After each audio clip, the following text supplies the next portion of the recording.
Okay, so this is my reading and commentary reflection on the Platonic dialogue, The Statesman. This is part 7 in this series.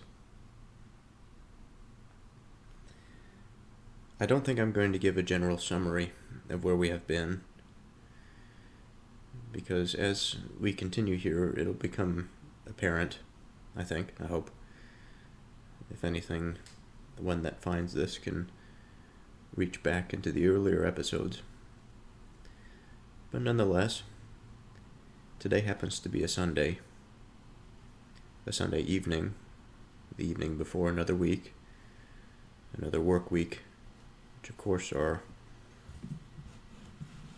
always interesting experiences. Plenty of new opportunities to make mistakes, but also to learn from our interactions.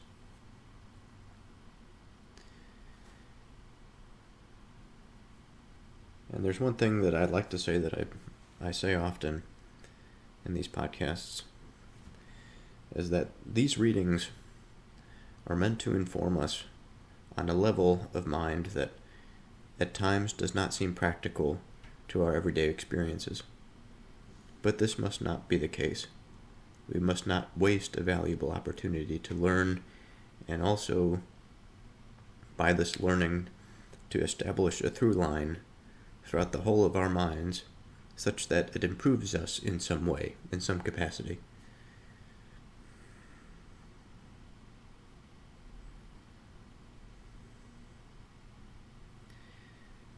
Now, the general outline of this has been to read 2 pages and then go back and reflect on the content that was provided us.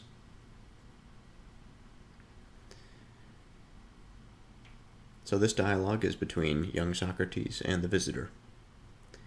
Young Socrates is not the Socrates of Athens that we are all familiar with. This is his namesake.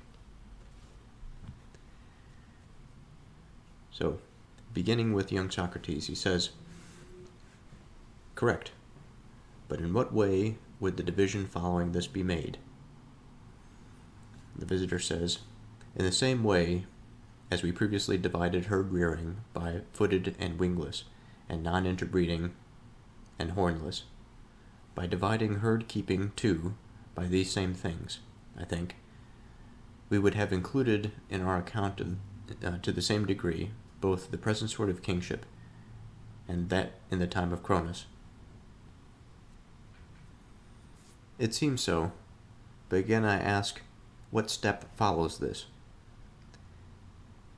The visitor says, "It's clear that if we had used the name herd-keeping like this, no one would ever have contended with us on the grounds that there is no such thing as caring at all, in the way that it was then justly contended, that there was no sort of expertise available that deserves this appellation of rearing, but that if there really were such a thing, many people had a prior and better claim to it than any of our kings." Correct. But care of the whole human community together, no other sort of expertise would be prepared to say that it had a better and prior claim to being that than kingly rule, which is over all human beings. What you say is correct. But after that, Socrates, do we see that at the very end of our account, we again made a large mistake? What sort of mistake? It was this, that even if we had been quite convinced that there was some expertise concerned with the rearing of the 2-footed herd, we should certainly not for that reason immediately have called it in the expertise of the king and statesman, as if that were the end of the matter. What should we have done? First of all, as we are saying, we should have altered the name, aligning it more with caring for things than with rearing. And then we should have cut this, for it would still offer room for cuts of no small size. where would they be? I imagine where we would have divided off the divine herdsman on one side and the human carer on the other. Correct. But again, we ought to have cut into two the art of the carer resulting from this apportionment. By using what distinction? That between the enforced and the voluntary. Why so? I think we made a mistake before in this way too, by behaving more simple-mindedly than we should have. We put the king and tyrant into the same category, when both they themselves and the manner of their rule are very unlike one another. True.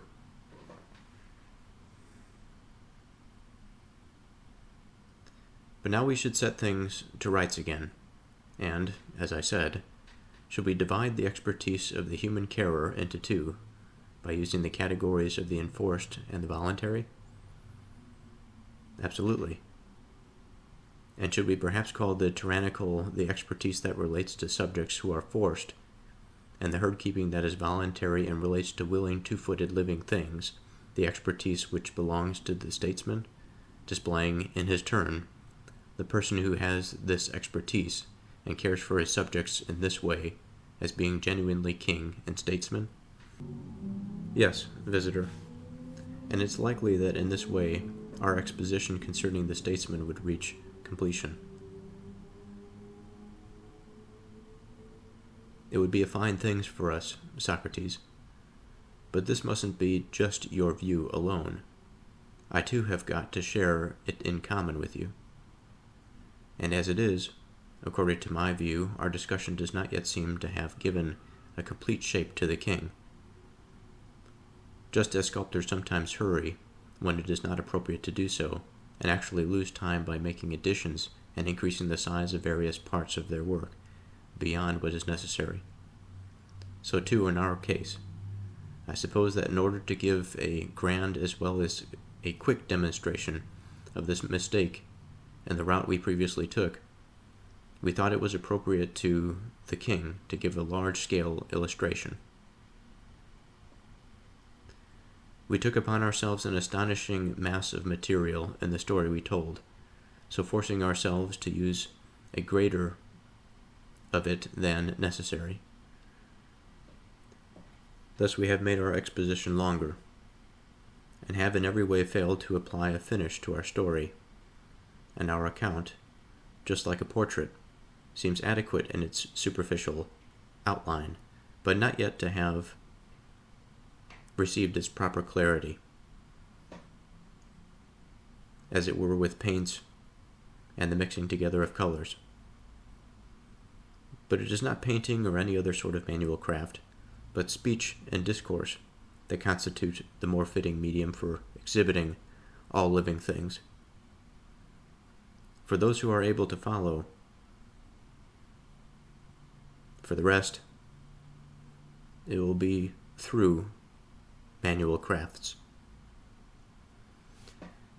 Young Socrates says, "That much is correct, but show me how you say we have not yet given an adequate account." The visitor says, "It's a hard thing, my fine friend, to demonstrate any of the more important subjects without using models.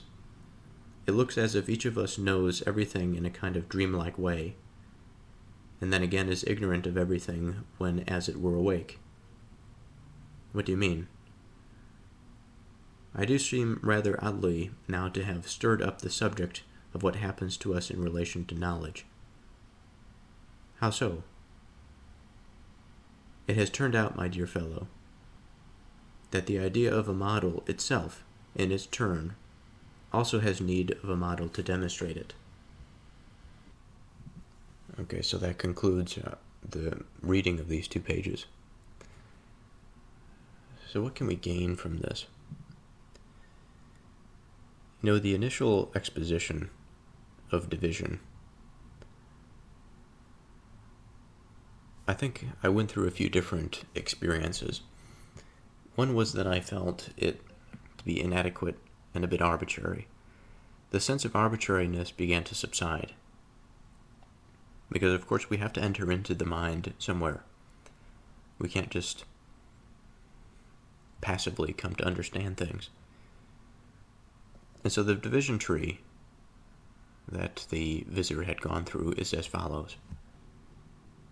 We started with knowledge, and we divided it into two. Now, I should mention that we did this because we were looking for the statesman. Now, surely the statesman possesses a particular type of knowledge. So we started with knowledge. We divided it into the practical and theoretical. We took the theoretical form of knowledge, divided it into the directive and judgment making. We took the directive, divided it into self-directive, true ruling, and retail, transmissive. Examples of these would be a herald, an interpreter, a transmitter, generally a transmitter of information. Now we took the self-directive, we divided this into inanimate, animate. And of course from here we took the animate, and we decided on collective rearing. From collective rearing, we divided into land animals and water animals. We took of this land animals, divided it into wild and tame. From tame, we divided it into horned and hornless. From the hornless, we divided it into interbreeding and non-interbreeding. From non-interbreeding, we divided into two-footed humans and four-footed other animals. Now, perhaps I shouldn't say humans for the two-footed, because we farther broke down two-footed as feathered versus unfeathered. And so we took the unfeathered, and we have the humans and its governance, its sort of collective herd rearing. But the visitor is spending a lot of time thinking about the level of herd animals, let's say. Tame herd animals. And he's saying that we made a mistake somewhere in our divisions. Perhaps a minor mistake, but an important mistake.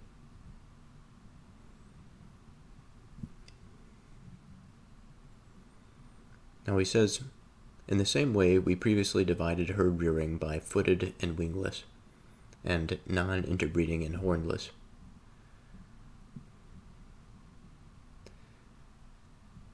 So this is one of those things that I thought were relatively arbitrary. Of course, you have to get down there. You have to get down to the statesman, so you got to differentiate things.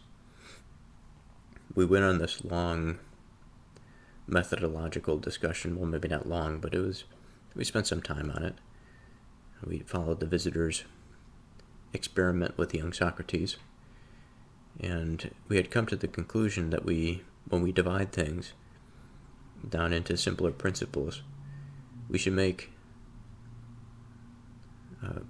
broad cuts in a certain way, a certain respect, such that if we take a small cut, we're only slicing off a really, really small piece of this division tree, and so it would take us much longer to get down to the point that we were trying to make.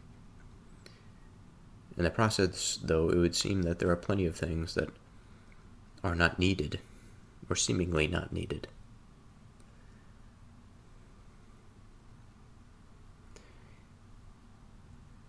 But I want to focus on what he is saying here about the way in which we had done some division previously. In the same way as we previously divided herd rearing by footed and wingless.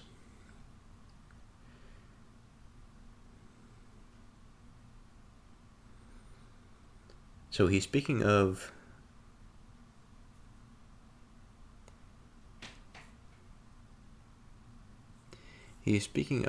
broad categories, I think, as the main focus, the main point of why he's bringing this up. when we get a little bit farther down, I think there is this mistake about our division in terms of the quality of the cut. That we may have cut a little bit too short because of our short-sightedness, as he says later. He says, by dividing herd keeping also by these same things,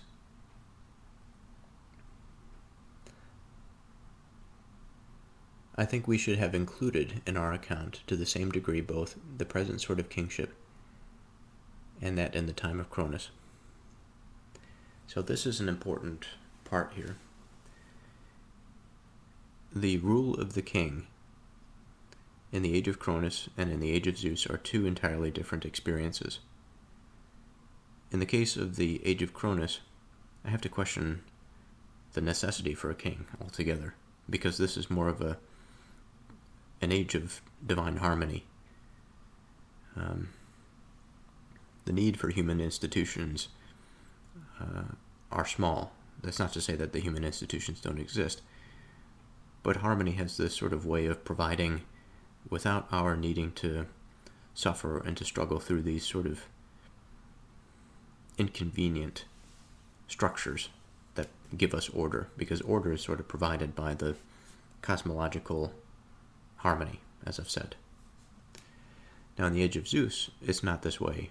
We're given, the gods are still there. They give us gifts, like fire, for example, certain technological tools, but in terms of order, it's up to us. It's a self-governing age. So he says, I think we would have included in our account to the same degree both the present sort of kingship and that in the time of Cronus, if we had divided herd keeping by these same qualities and attributes. This I'm a bit uncertain about. It seems young Socrates is a bit anxious to get there too, he says. But again, I ask what step follows this.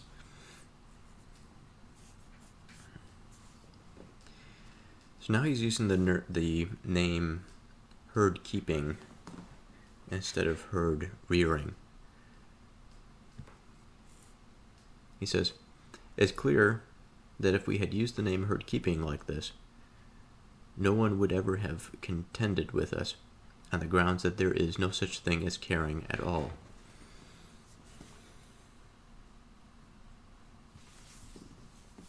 Another curious statement.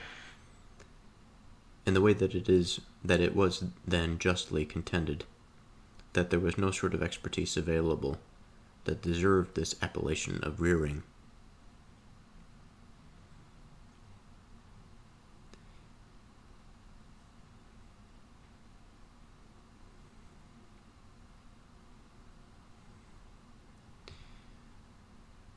So there's something a bit in the way of how we are understanding this aboveness, the ruling over. What is this relationship? And he alludes a bit later on to the painting and the sculptor. There's something fuzzy about the relationship that we are outlining, and we haven't quite gotten there yet.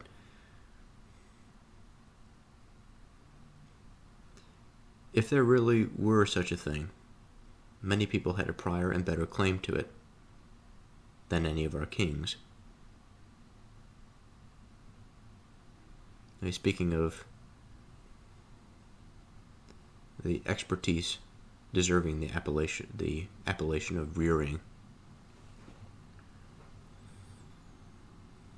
So he's questioning, I sort of wonder what he's questioning here.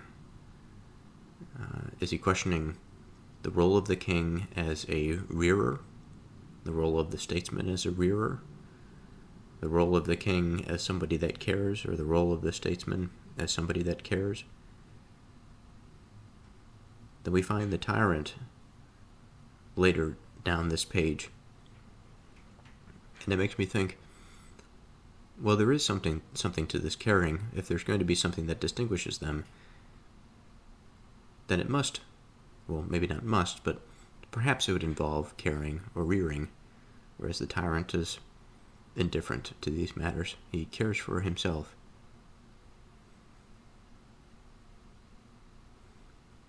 He says, but care of the whole human community together, no other sort of expertise would be prepared to say that it had a better and prior claim to being that than kingly rule.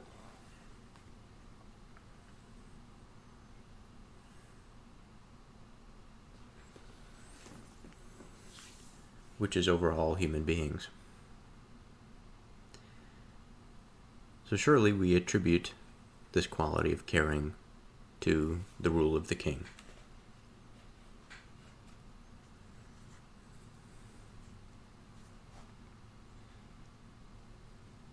A better and prior claim. There are plenty of ways in which the human beings care for each other, but there are less in terms of collective caring. And there are even less in terms of a human being above a collective that is obligated to care for them.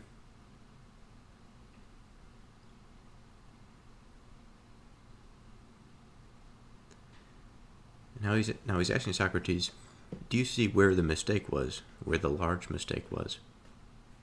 Young Socrates doesn't really see it. He says, even if we had been quite convinced that there was some expertise concerned with the rearing of the two-footed herd, we should certainly not for that reason immediately have called it the expertise of the king and statesman, as if that were the end of the matter.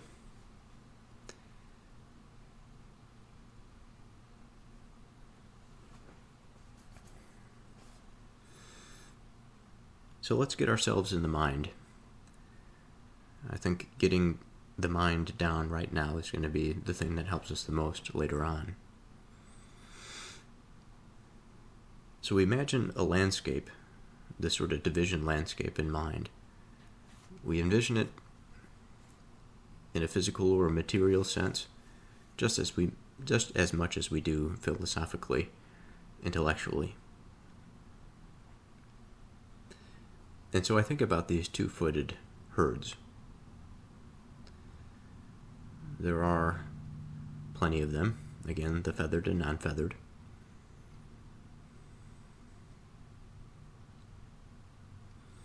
He's questioning the very thought of an expertise that is related to rearing of the two-footed kind. And I think he's questioning it because it's too broad. How exactly does one conceptualize rearing? And so where is the division that has to be had here?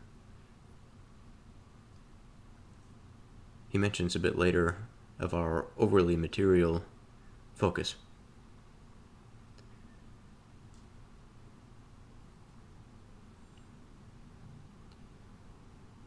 So perhaps the shift is then more in this domain of rearing, which could be seen as a more of a philosophical concept, less related to the physical structure of things. Of course it is related, but it is not as a direct division between that which is animate, inanimate, the types of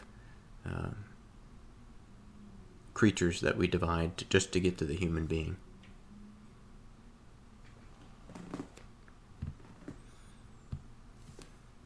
And I think this uncertainty about the expertise of rearing, or of looking after, or of caring, is the crux. The visitor says that we should have altered the name, aligning it more with caring for things than with rearing. And then we should have cut this, for it would still offer room for cuts of no small size.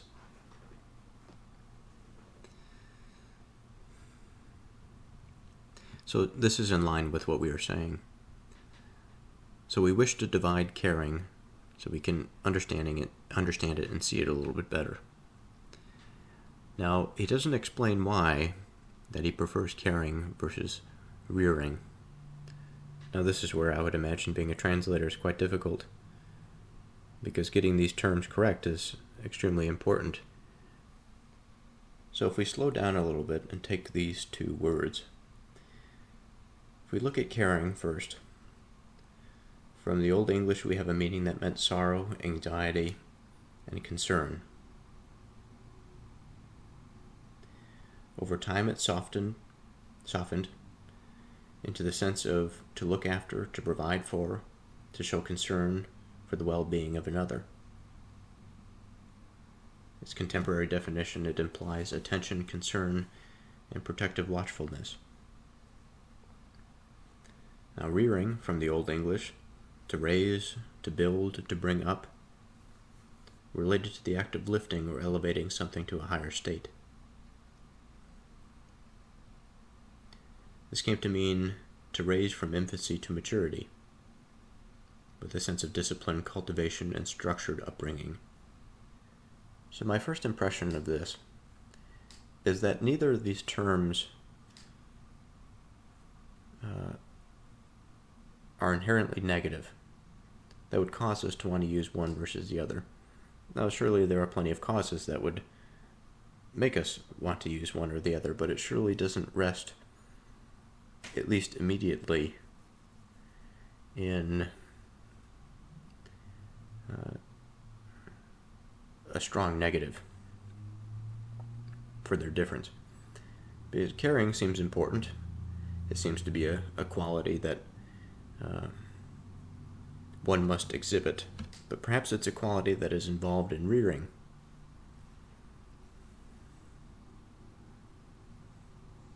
Because in order to raise, to build up, and to bring up, this is a protracted experience.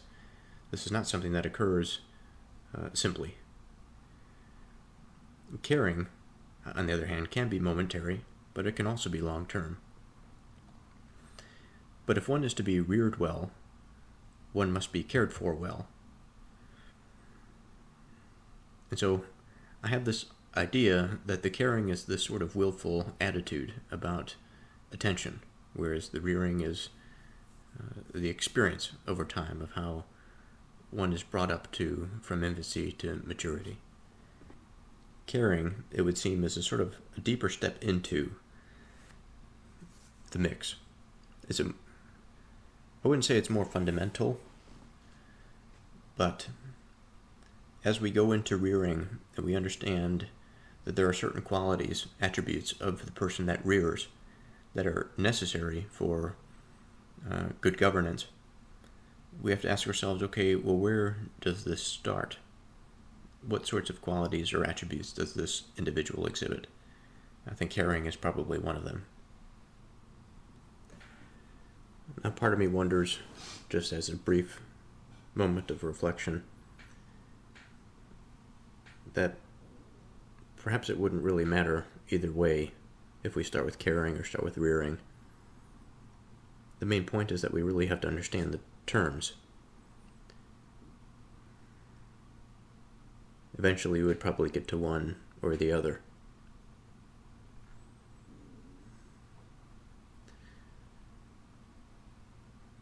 So the visitor continues.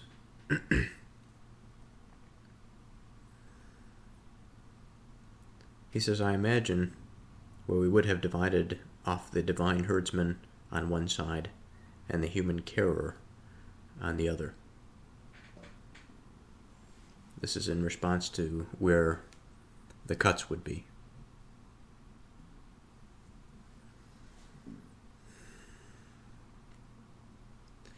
Now, dividing off the divine and the human, I think, is important.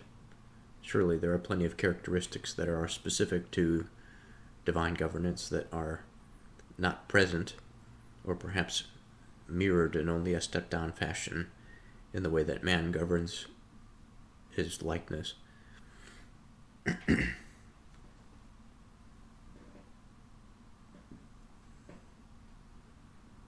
But the important thing, I think, to remember is that caring is what word we're using here, the human carer. That particular quality of attentiveness, preventing harm, of sustaining.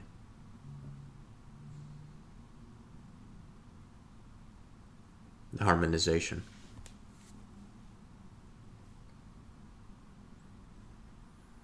But again, he says, we ought to have cut into two the art of the carer resulting from this apportionment.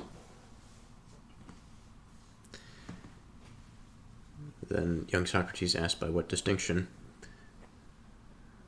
and the visitor responds that between the enforced and the voluntary.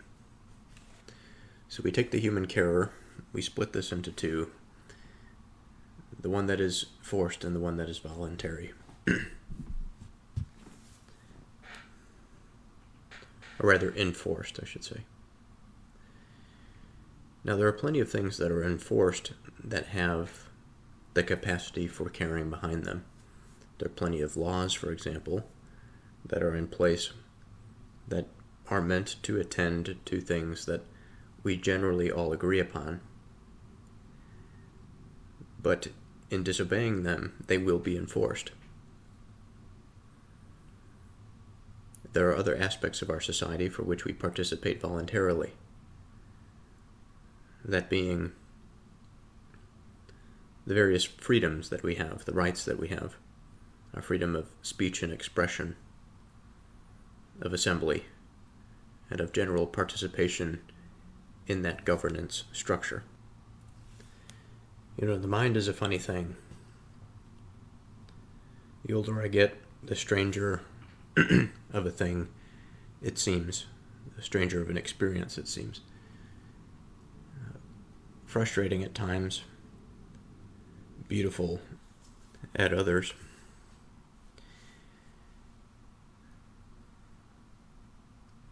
And I have to wonder as we go through this sort of start-stop type expression that we're seeing from the visitor, because he goes back into this thing. He says, I think we made a mistake before in this way too, by behaving more simple-mindedly than we should have. We put the king and the tyrant into the same category, when both they themselves and the manner of their rule are very unlike one another.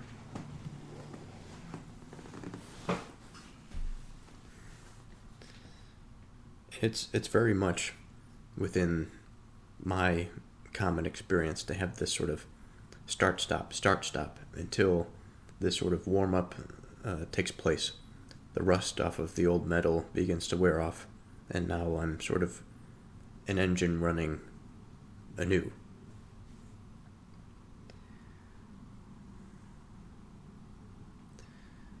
The visitor says, but now we should put things right. We should divide the expertise of the human carer into two, by using the categories of enforced and voluntary.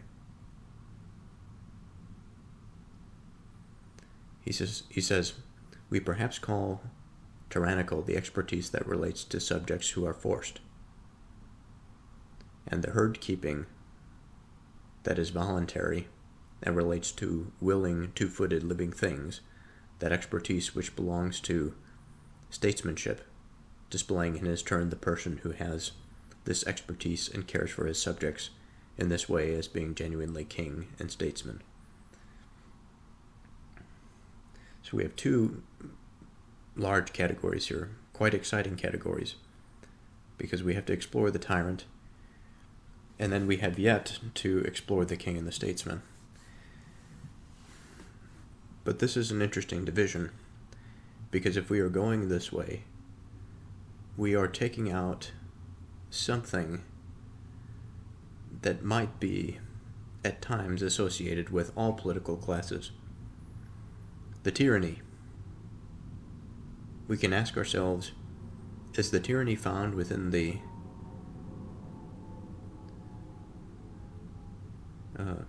structure of the kingship? Is the tyranny to be found in the statesman?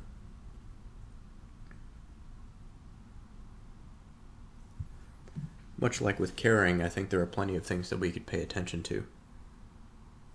There are plenty of things for which we wish to harmonize.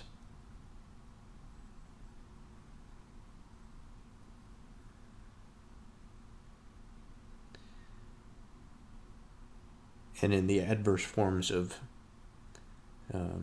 attention, moving towards disharmony or control. I think we can find the tyrannical in all sorts of places. But here we have to be careful, because if we are going to make this division, there's a way in which we have to keep good governance separate from this more wicked form of governance. So the etymology of the word tyrant. So originally this was a neutral Greek word meaning sovereign or absolute ruler.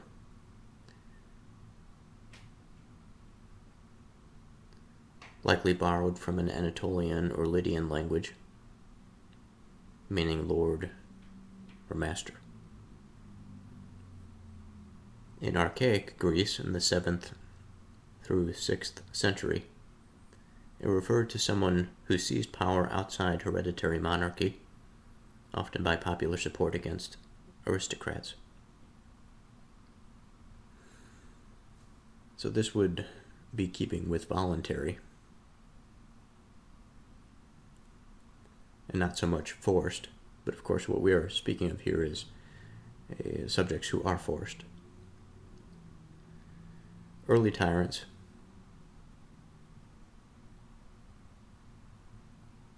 like Pisistratus of Athens or Polycrates of Samos were remembered as both benefactors and oppressors, showing its initially mixed meaning.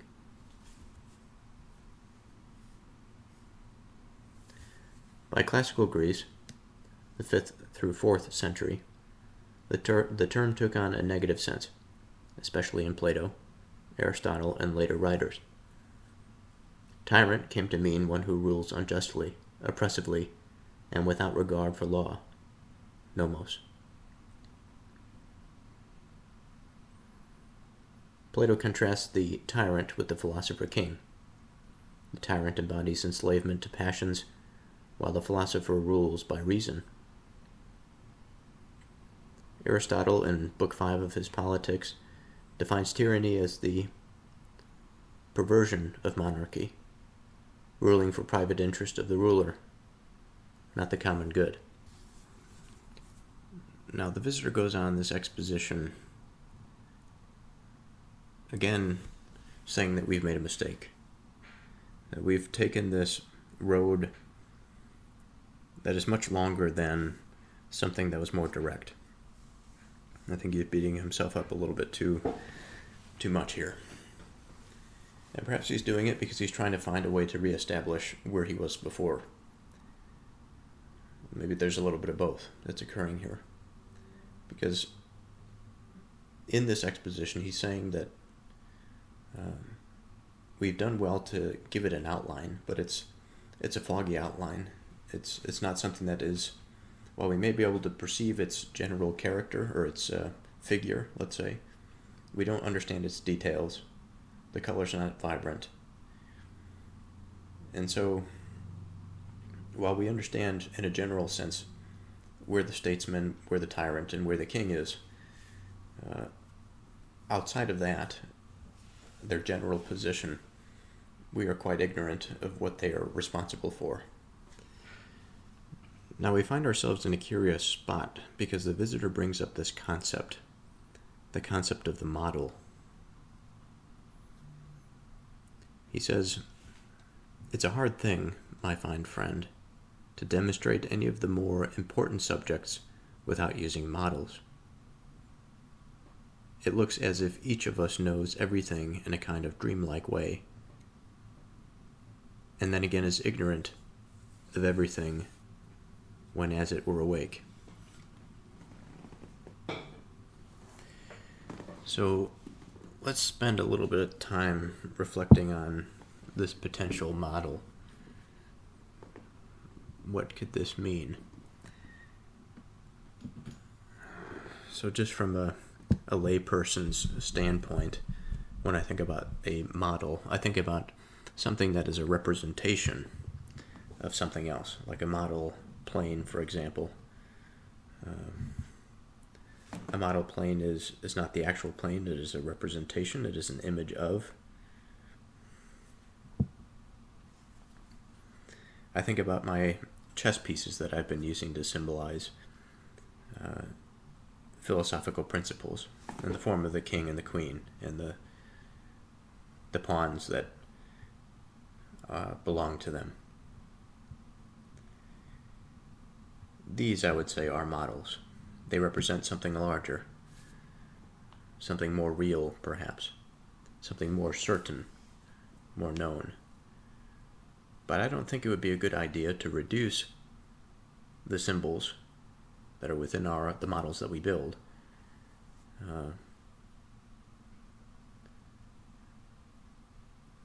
maybe I'll just leave it there, to reduce them, perhaps to understand them, but they are useful tools. I think oftentimes we have to start with models. How does an engineer build a bridge if not with a model? Even if it's on the computer, if it's software or some physical structure. So the etymological roots of the word model comes from the Latin modulus, meaning small measure, standard, or rhythm. Modulus is the diminutive of modus, measure, manner, mode, rule. So originally, a modulus was literally little measure or small standard. Sort of similar to what we were talking about, representation. In medieval Latin, modellus developed a diminutive form of modulus used for an architectural plan, pattern, or a small representation. As it moved into Romance languages, we have meanings of a plan, pattern, design, or an artistic representation. A pattern for making something, representation for imitating.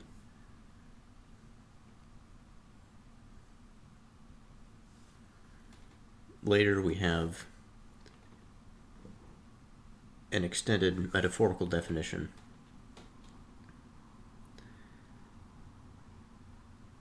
An ideal example, a conceptual framework, a person employed to display clothing or art.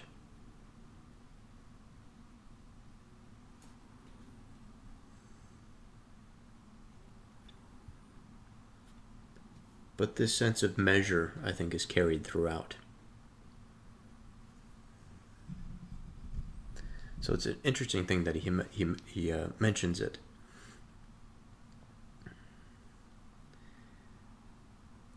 It's a hard thing to demonstrate any of the more important subjects without using models.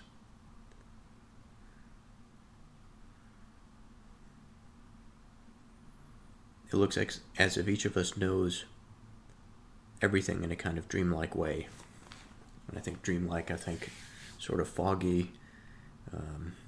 The events don't necessarily match up to reality, but there's some underlying truth to it, or pattern that we can identify. A pattern that may scale up to a higher level. Now he mentions that in order to understand a model, we have to sort of use a model to demonstrate it.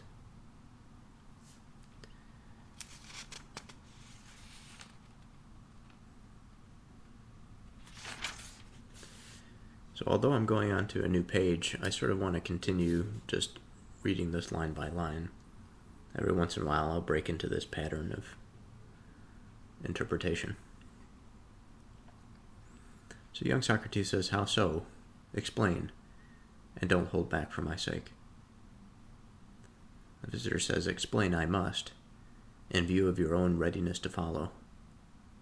I suppose we recognize that when children are just acquiring skill in reading and writing," and there's a sort of cutoff there, and young Socrates is like, "Recognize what?" The visitor says that they distinguish each of the individual letters well enough in the shortest and easiest syllables, and come to be capable of indicating what is true in relation to them. So that's a strong statement. I think there's some interesting images that we can think about here.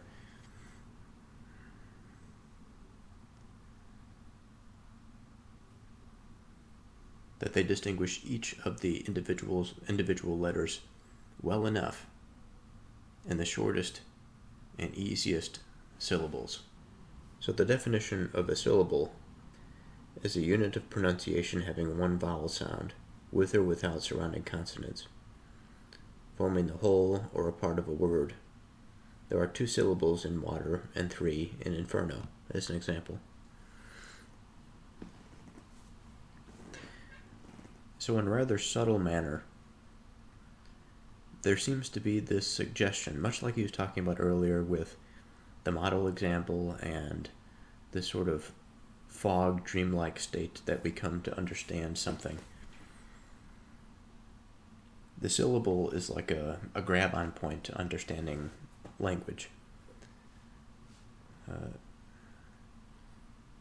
Vowels are these connector points. The consonants themselves leave language dry and relatively expressionless. The vowels, again, are the connections that unite the parts. And the syllable is sort of the rhythmic representation of how the vowels manifest in words and in speech. And it's something that we can pick up on that sort of intuitive scale. And by picking it up at that intuitive scale, we understand and participate in a pattern that is much broader.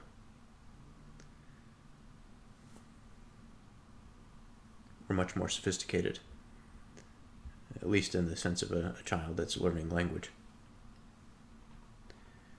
Young Socrates says, of course. The visitor. But then once again they make mistakes about these very same letters in other syllables, and think and say what is false. Absolutely. Well then, isn't this the easier and the best way of leading them onto the things they are not yet recognizing? In what way, says young Socrates? To take them first back to those cases in which they were getting these same things right, and having done that, to put these beside what they are not yet recognizing. By comparing them, we demonstrate that there is the same kind of thing with similar features in both combinations, until the things that they are getting right have been shown, set beside all the ones that they don't know. Once the things in question have been shown like this, and so become models, they bring it about that each of all the individual letters is called both different on the basis that it is different from the others, and the same on the basis that it is always the same as and identical to itself in all syllables. So this is definitely a strong epistemological reflection. And I think there are plenty of things that we can do to expand on this. The first thing that comes to mind is the imagery of light, and how this relates to the unseen, or that which is darkened, that which is beyond vision, or beyond understanding, I suppose. So my apologies, but today is a new day, and like always, a new day brings new thoughts. So let's get back into what the visitor had to say here about the children.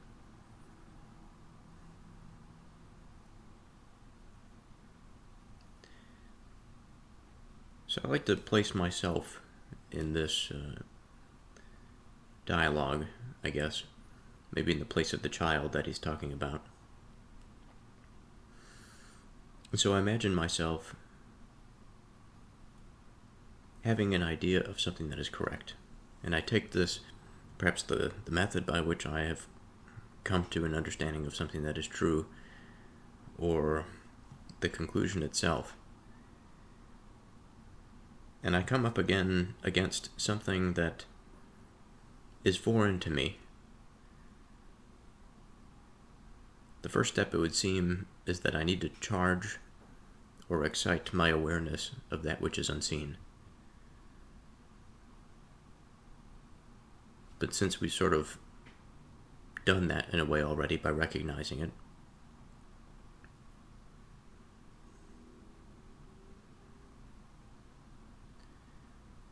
we have our truth, we have our candle, our beacon. We compare this beacon to that which is still void of understanding, void of light. Or I suppose it has light, but the way that we perceive, the way that we see, it's not registering on our scale, in our perceptive sphere.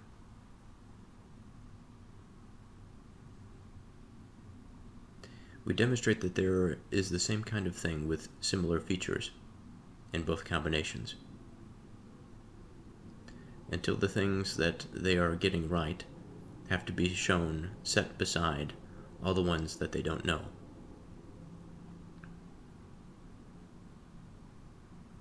Once the things in question have been shown like this, and so become models. So let's pause here for a moment. This reflection on models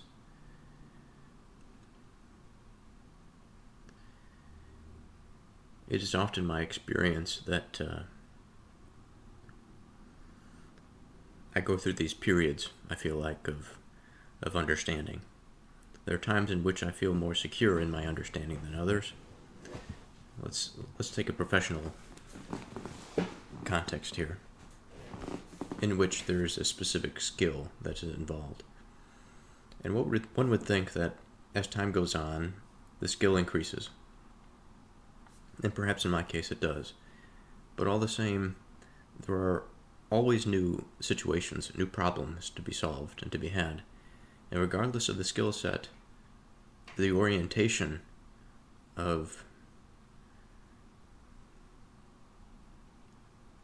my awareness, my perception, really matters when I'm trying to tackle a problem. At times it can be quite frustrating to gather the appropriate information and to pay attention accordingly. Sometimes those things that seem correct under a certain set of constraints are no longer correct under a new set.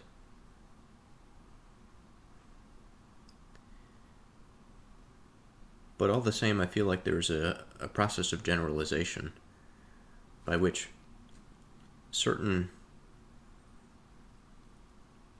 specifics about a problem set can be sacrificed, while principles can be maintained.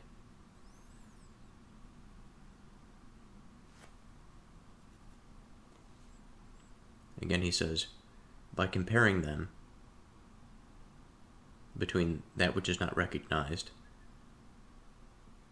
and that which a person got correct. He says, we demonstrate that there is the same kind of thing with similar features in both combinations. So how could this be the case? In the case of non-recognizing and in the case of recognizing, I think when we say of something that is right, we can say something that's a little bit more than just recognizing. There may be an application component, but or a practical component, since we're talking about speech and language.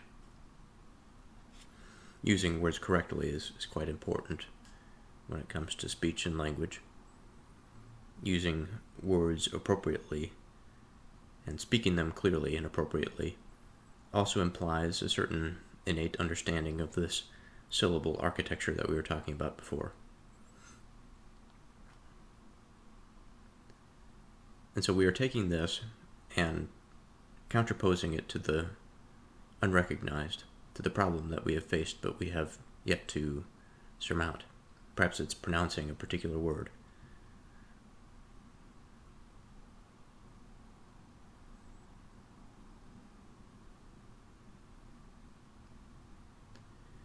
Now, it's a bit vague when he says this. We demonstrate that there is the same kind of thing with similar features in both combinations. Now, if we take a word, if we take pronunciation, of course there are commonalities. There are the vowels and the consonants. There are things that we have correctly identified about their order prior to. And although we find a particular structure of a word or a sentence to be different, the underlying order that allowed us to see something that was true still maintains. I think an important part about this, especially in the upcoming part when he says, until the things that they are getting right have been shown, set beside all the ones they don't know. So there's two aspects of this. The showing of things that are known, so bringing from an implicit understanding or nature to an explicit. And given that this is shown, given that it is seen, it is also posed against that which is unknown.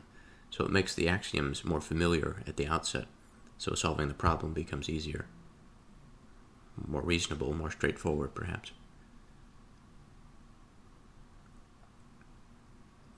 Once the things in question have been shown like this, and so become models, they bring it about that each of all the individual letters is called both different on the basis that it is different from the others, and the same on the basis that it is always the same as and identical to itself in all syllables.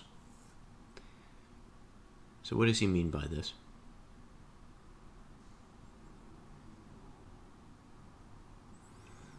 So he mentions that they become models. We discussed the definition of model the other day, so we're thinking about a standard or representation, some measure, some rule. I wonder if we can insert order into here.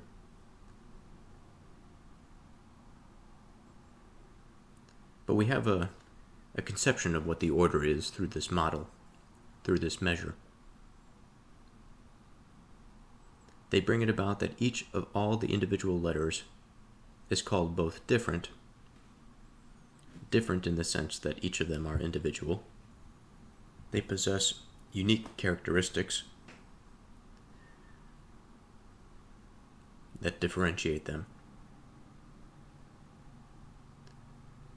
He says, on the basis that it is different from the others, and the same. We say, well, on the same of what basis? Letters are the same in the fact that they are shared in letterness, that they are those building blocks that are necessary to produce words.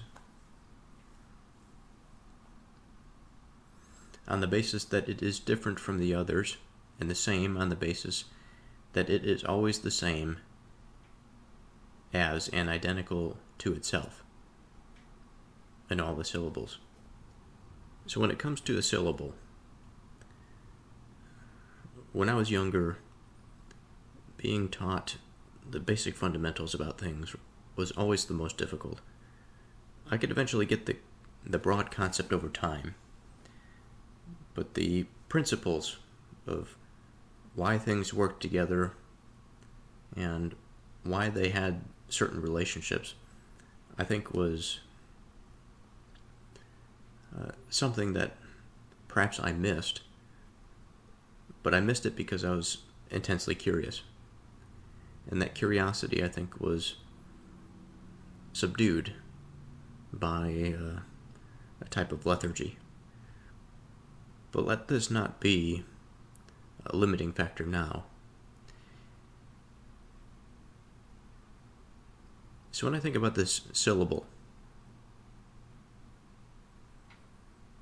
a common way of determining a syllable is more of a rhythmic identification. So if we take the word somehow, we were taught to clap our hands, and we would come out with these syllables, somehow, having two syllables.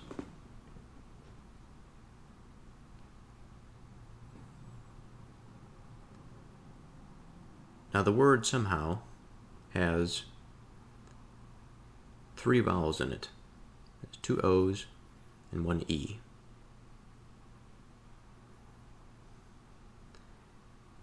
And it has 4 consonants that are in between each of these vowels.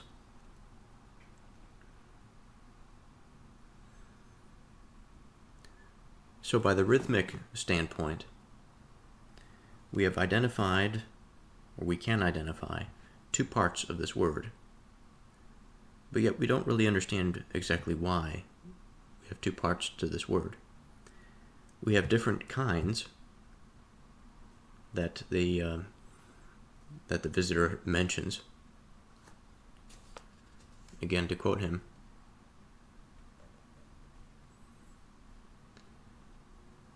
each of all the individual letters is both called different. And so we see difference in the letters. We see difference between consonants and vowels. But where do we see sameness? We see sameness in terms of kind. So in terms of consonants, in terms of vowels, these can be grouped together. But we see also sameness in terms of a more intimate type of kind. That type of identity that is similar to itself. Like O, for example. There are 2 O's in somehow, and yet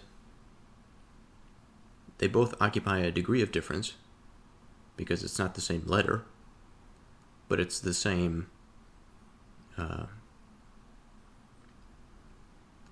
letter used twice.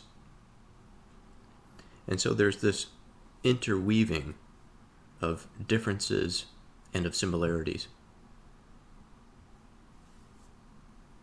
And it's not just by difference that we find a separation into disharmony or disunity, nor is it by sameness that we find ourselves in a place of harmony.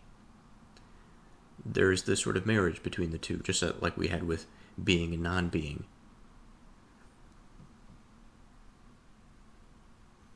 And so while at once reading this visitor's dialogue, it seems like something quite simple that we should understand. A child learns this when they're quite young. And yet, now as an adult mind, I approach this, it seems to be all that much more difficult. But at the very least, at this point, what is becoming more clear is through the model, on one hand we have principles, but on the other we have a method by which we can recognize sameness and difference and how they interrelate with one another. So I want to say this slightly differently. So what we're seeing here with this syllable analogy is just that, but it's a microcosm for something greater, the greater epistemological reflection.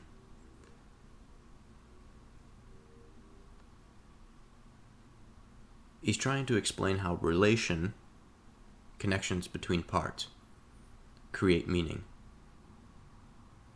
So we can have identity, like a singular letter, but that doesn't really create meaning per se.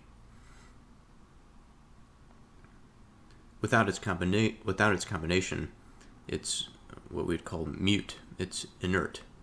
An isolated being is nothing in and of itself.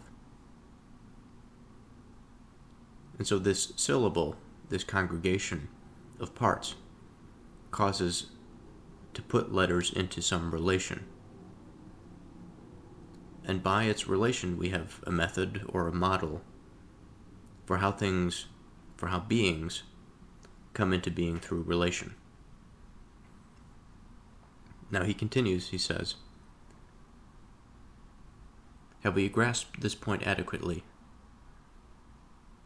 That we come to be using a model when a given thing, which is the same in something different and distinct, is correctly identified there, and having been brought together with the original thing, brings about a single true judgment about each separately and both together.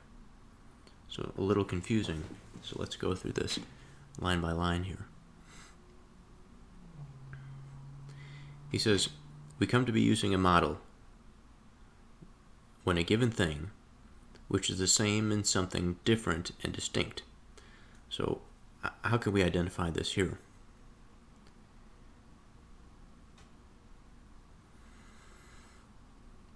So we take something. We can take a chess piece, for example, the pawn. So I have one pawn out of many from this chess board. The pawn itself represents an identity. There is a sameness to it.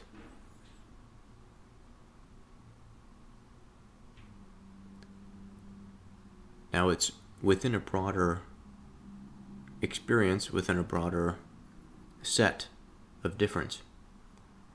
Not only is it different from the other pawns, which are similar to it in its form, its purpose, but also in terms of other pieces and the broader board itself. Now, despite all of this, we can correctly identify this pawn of our concern.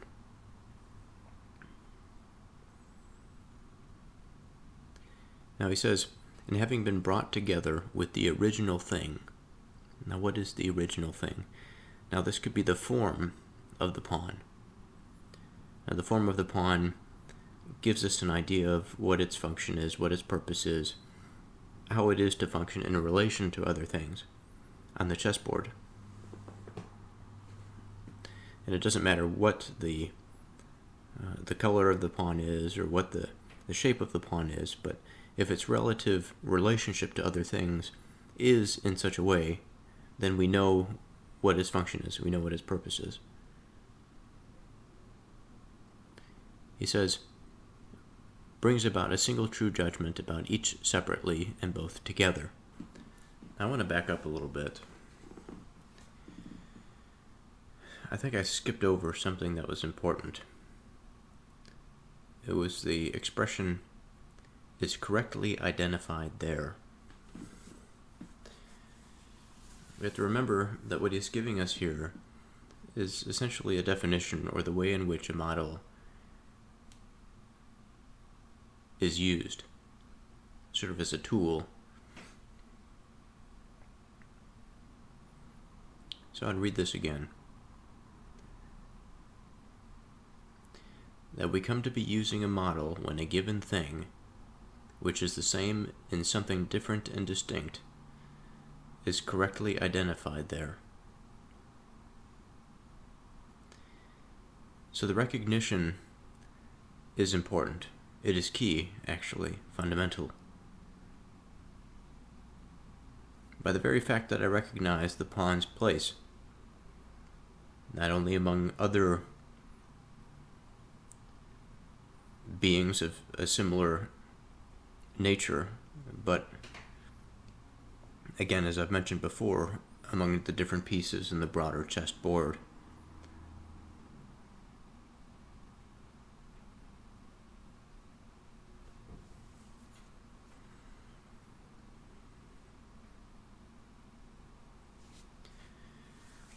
And he says, having been brought together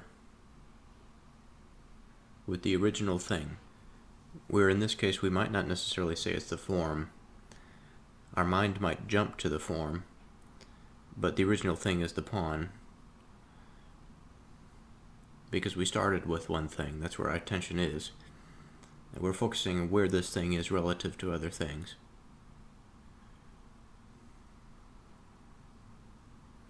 But the model is linking this object, this thing, to its form.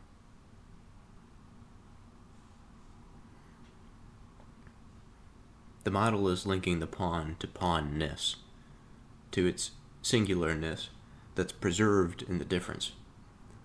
But the difference is necessary for its identity to exist. Like we said earlier, it would not be possible for it to exist. It would be inert or mute if it was not in relation to other things. So now we come back again to the last part of that statement. He says, brings about a single true judgment about each separately and both together. It's a question. I think I probably didn't pose it as a question earlier, but that's how the visitor is asking it. brings about a single true judgment about each separately.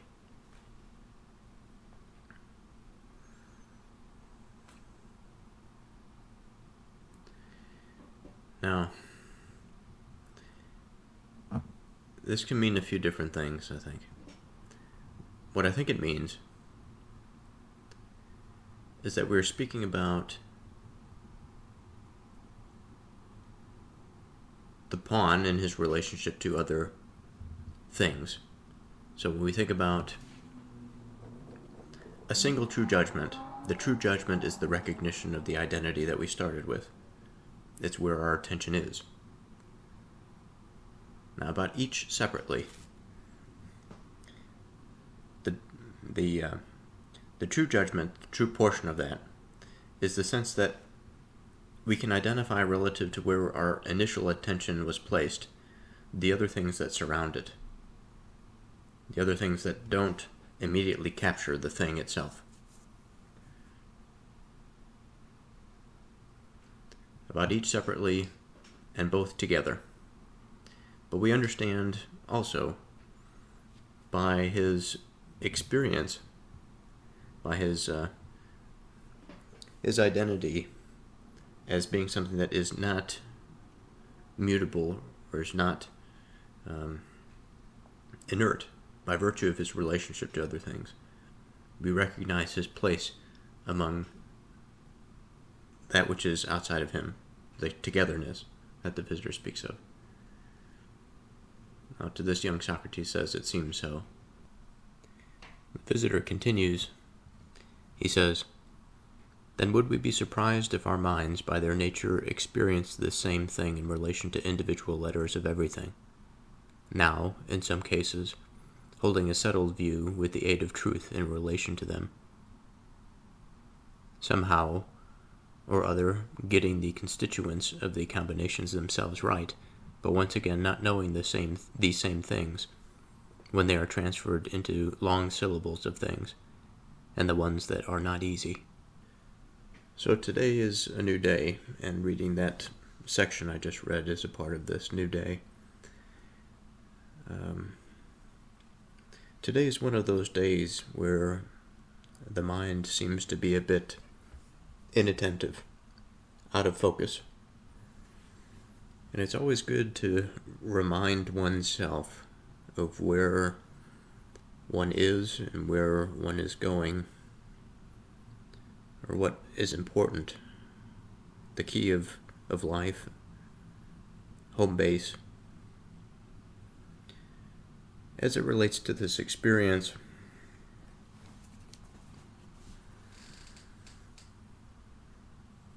I wish to remind myself that within the mind there are plenty of things to be had. There are plenty of tools to be used at our disposal. The creative engine is productive.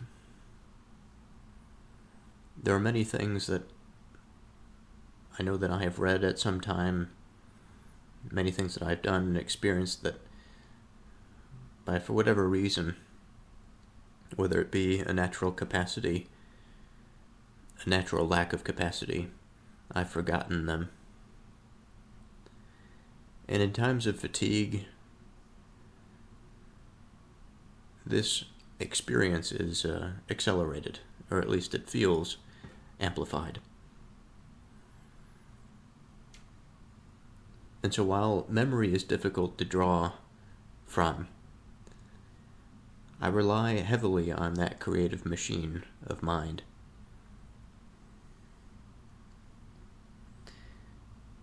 And within the spirit, I go back to our discussion yesterday. Perhaps not in its exact format, but I remember thinking about one thing in particular, the focal point of attention. How important this focal point of attention actually is. Not only to the subject, but also the thing itself as it exists in relation to other things.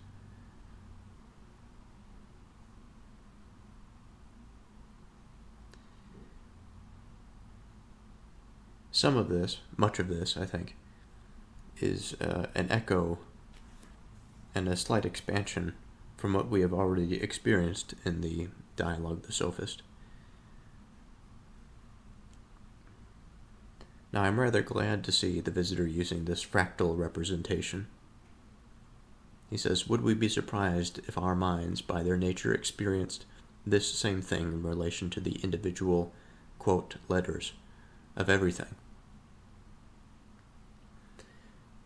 So instead of having this sort of narrow epistemological analogy, the visitor is now taking this and expanding it to, as he says, everything. That it's not just letters. It's not just the rhythm of words and of language. That we come to understand relation, and in more explicit domains, by their ordering, by sameness, by difference, by their interactions.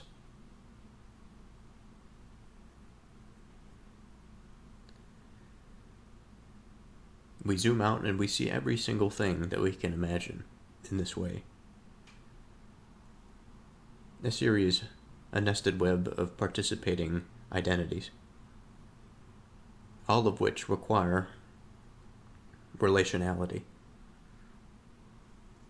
to exist.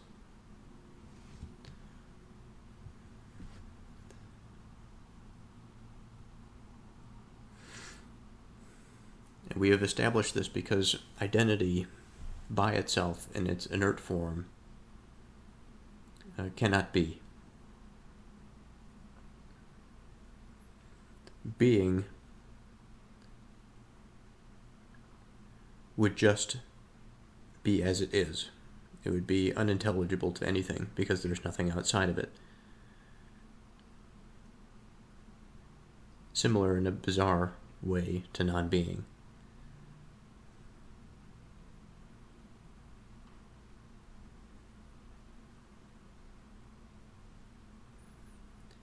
He says now, in some cases, holding a settled view with the aid of truth in relation to each separate thing.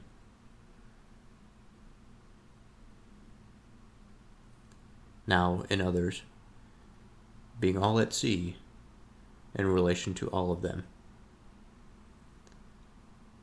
So an image that I wish to grasp. A settled view. How often I've desired such a thing. To be at ease.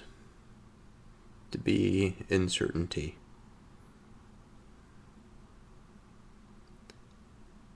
Now, a settled view, of course, can be something that is deceiving to the individual, if it is not in the aid of truth. It would be unbounded. It would be some fragment of some aspect of reality that is not tied together. While it may exist in an experience, a potential experience, it is not wound up into the structure of things.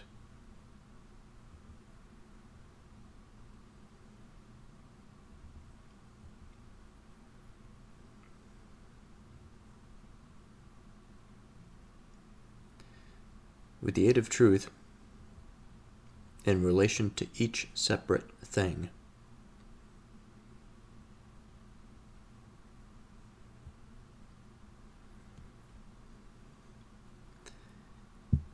Now,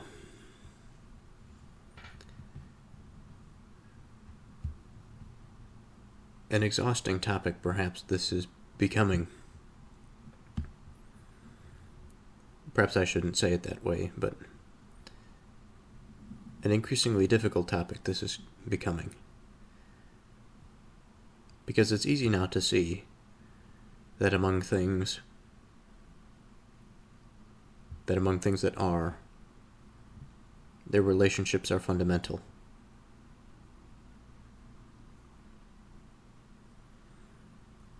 And as we think about relations, we think about some bridge, some connection.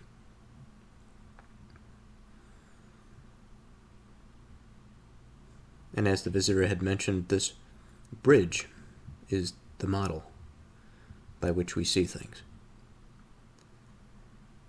And at times I find it to be tiresome to imagine thinking abstractly about things that are related to one another, about trying to hammer home the importance of relation to identity, and yet not using a practical example. And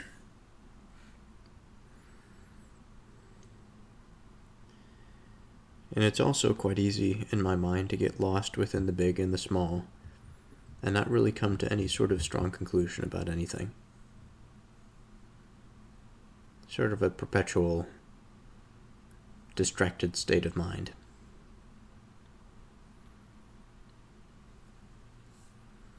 But this mind that I have to experience, at times I find it to be disconnected, to be floating above the rest of that which is, that which I participate in. And it is that closing off, that selfishness, for which, despite what my heart may tell me at times, is antithetical to my flourishing. If I held any number of these chess pieces that are in front of me up to my eyes, eventually I would move them so close to my eyes that I would not be able to see anything around it. And barring my previous experiences and all of my memories, if all that was known was that experience, that sort of bronze-like color, since these pieces are bronze in appearance, then what could be said of my experience? It would be quite dull. But as I move it away, the abundance of things becomes clear to me. And my experience enhances because of it. But I suppose I really haven't said what the visitor is speaking of here, at least not on the money.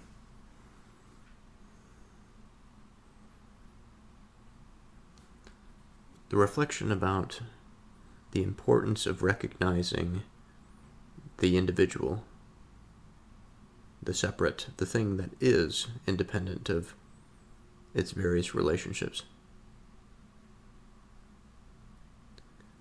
But also the thing that is set at sea in the multiplicity. Somehow or other getting the constituents of the combinations themselves right. And what does this mean? In what way is it to be right?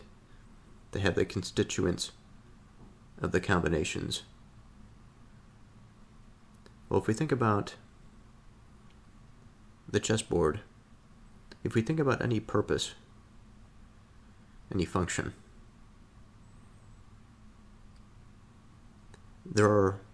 it is often the case that many things need to come together to participate in a common purpose, whether it be the simplest of things to some of the most complex.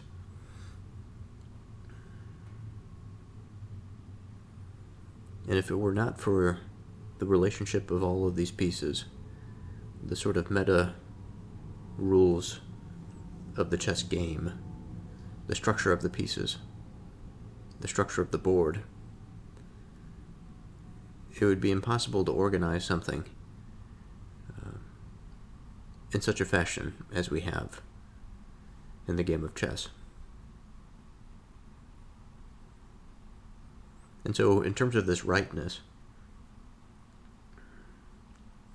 While when we are at an initial state without much consciousness, without much purposefulness, that state of realization, even in a preconscious condition, I think. Realization meaning a coming together of things that agree, that are right, that the combinations facilitate the expression of the individual identities rather than separate and destroy them all.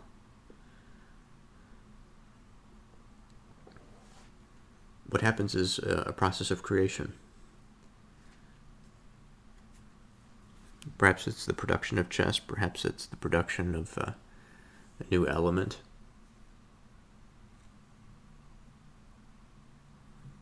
Perhaps it's the production of the cosmos.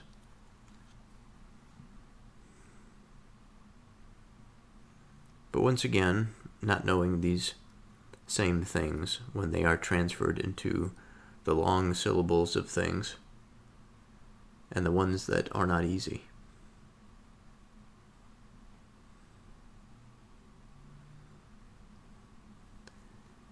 It is difficult, I think, especially when it comes to the human mind.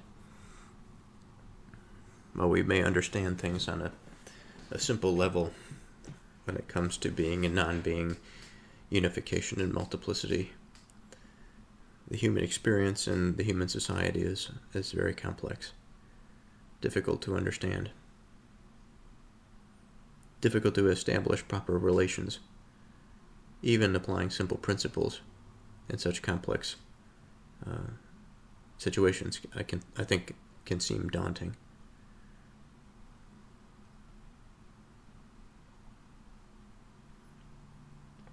The long syllables of things.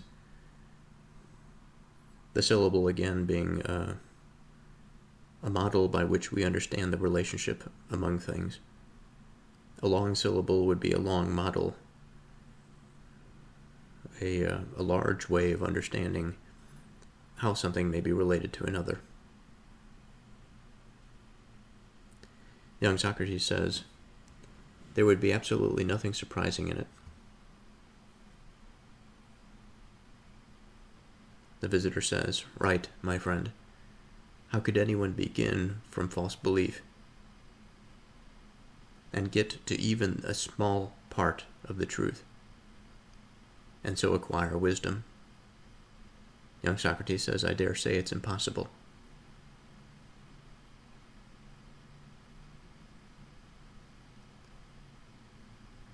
Now, the language here I find to be interesting. False belief. Not necessarily falsehood, but false belief.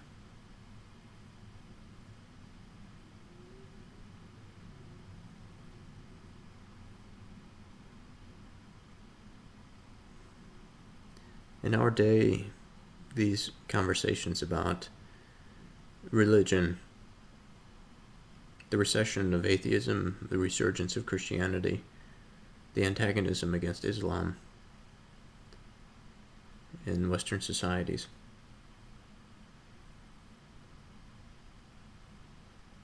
It's all wound up in this simple thing for which,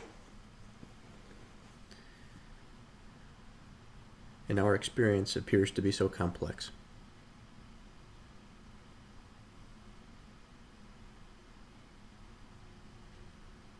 But I suppose it outlines the importance of having strong axioms, strong principles, a solid foundation for which we can begin, and solid axioms around which we can reliably move and experiment.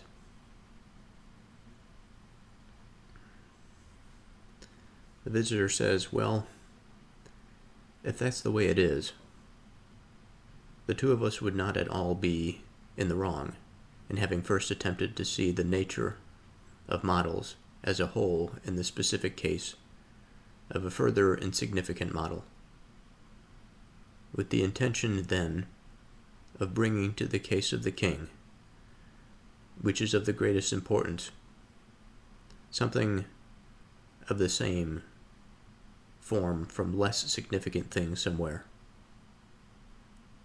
In an attempt, once more though, to use of a model to recognize in an expert, symptomatic or systematic way, that looking after people in the city is, so that it may be present to us in our waking state instead of in a dream. So that was quite poetic on the part of the visitor. Now what we have here is an explanation of the visitor's thoughts. That we are taking a fractal approach of understanding the whole through one of its parts.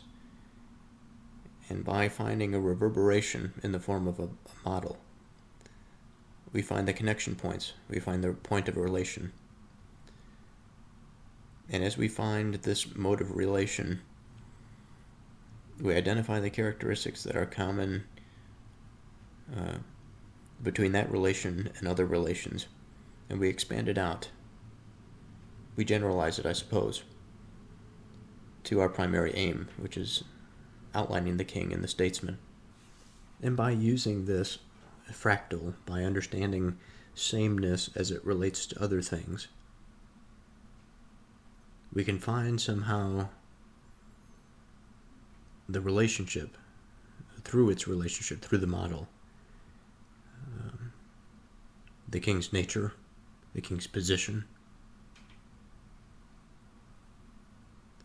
or to use his words, to recognize in an expert.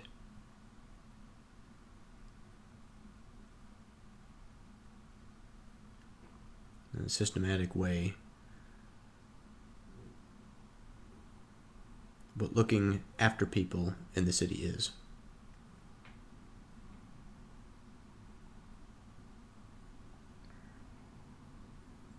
And so again, he brings the imagery of a dream in mind, this sort of fog-like mental state in which we cannot see clearly what the proper role of a king is, what the proper relations to that person are.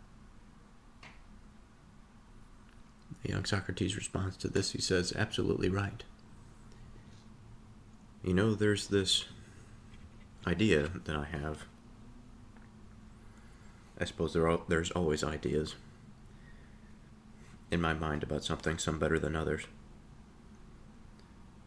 But as far as the productive spirit of our life is concerned, I think there is a space that is reserved for some of these ideas. And while this space is subject to the same absurdity as all other spaces, and risk for failure, it is also that space for which we can think, create, design, set into motion quite important things that provide value to all of us here.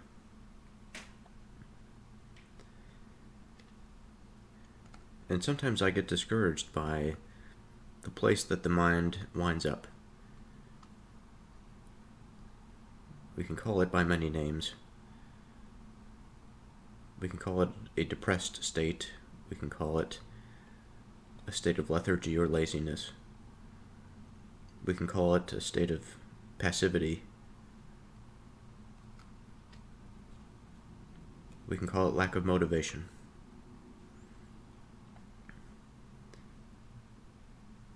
But in these times, as the mind sits to think about it,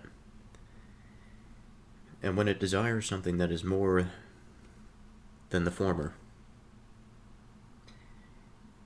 what that space then becomes is not the former, but now this new engine, a creative vehicle by which we can put forth those ideas that we had in mind, experiment with them and see if they are worthwhile, sacrifice those that do not work, build upon perhaps a working element of a previous design and make it practical. On the road to this, it's undeniable the utility of attention. But with this utility, I think, comes a bit of frustration, such that the road is not straight. It can be narrow, it could be winding, it could be daunting, it could be uncertain, it can be repetitive.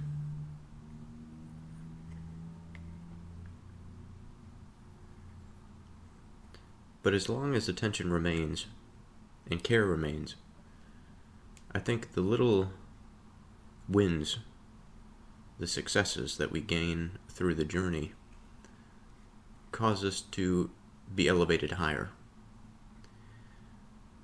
Now, the reason I say this is because of where we are now and where we have been a few times by now.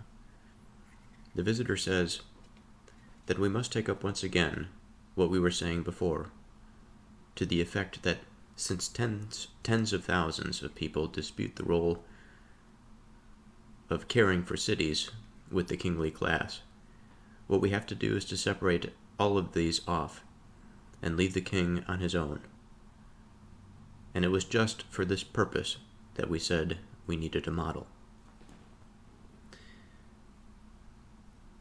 So we've come through various winding roads. We've made mistakes. We've come up with new ideas, formed definitions. And we have this tool now, the model, which is this interesting structure that describes to us how things are related. And it's difficult to say at this point, but since we have these ideas about the forms that are above us, that occupy a sense of purity when it comes to the identity of something, most of the time we don't think about the form explicitly. We have an implicit understanding of the completeness of something. Sort of a centerpiece, a place of origin, a center of gravity, or a place for which things are drawn to it.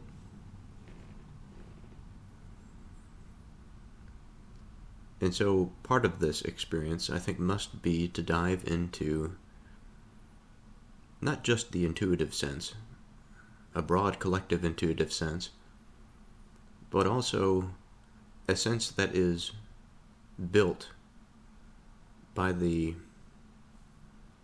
production that occurs through experience. And so what I would not be surprised to find here shortly is perhaps reports of people or common conceptions of the ways in which caring for cities are done, and how perhaps the civil class of the kingly domain is constituted, how it is related, how we may see these through sameness and through difference.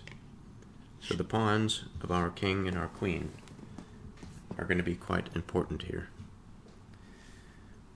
Now, this symbolism is something that we established in the Sophist.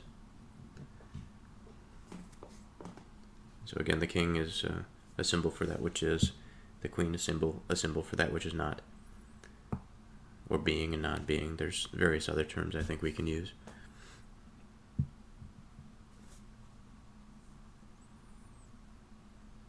The young Socrates, he responds, he says, "Very much so." The visitor says, "So what model, involving the same activities as statesmanship, on a very small scale, could one compare with it, and so discover in a satisfactory way what we are looking for. By Zeus, Socrates, what do you think? If there isn't anything else at hand, well, what about weaving?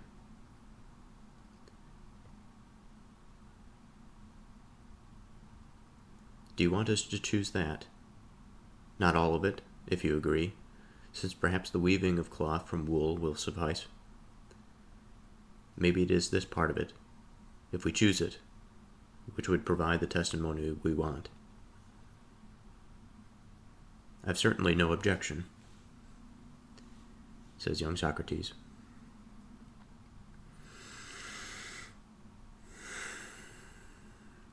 So the visitor says, why then don't we now do the very same thing with weaving that we did in what preceded, dividing each thing by cutting into parts, and then cutting them? We'll get back to what is useful in the present context after covering everything as briefly and quickly as we can. What do you mean? I shall make my answer to you by just going through it. An excellent suggestion. Well then, all the things we make and acquire are either for the sake of our doing something, or they prevent something's happening to us.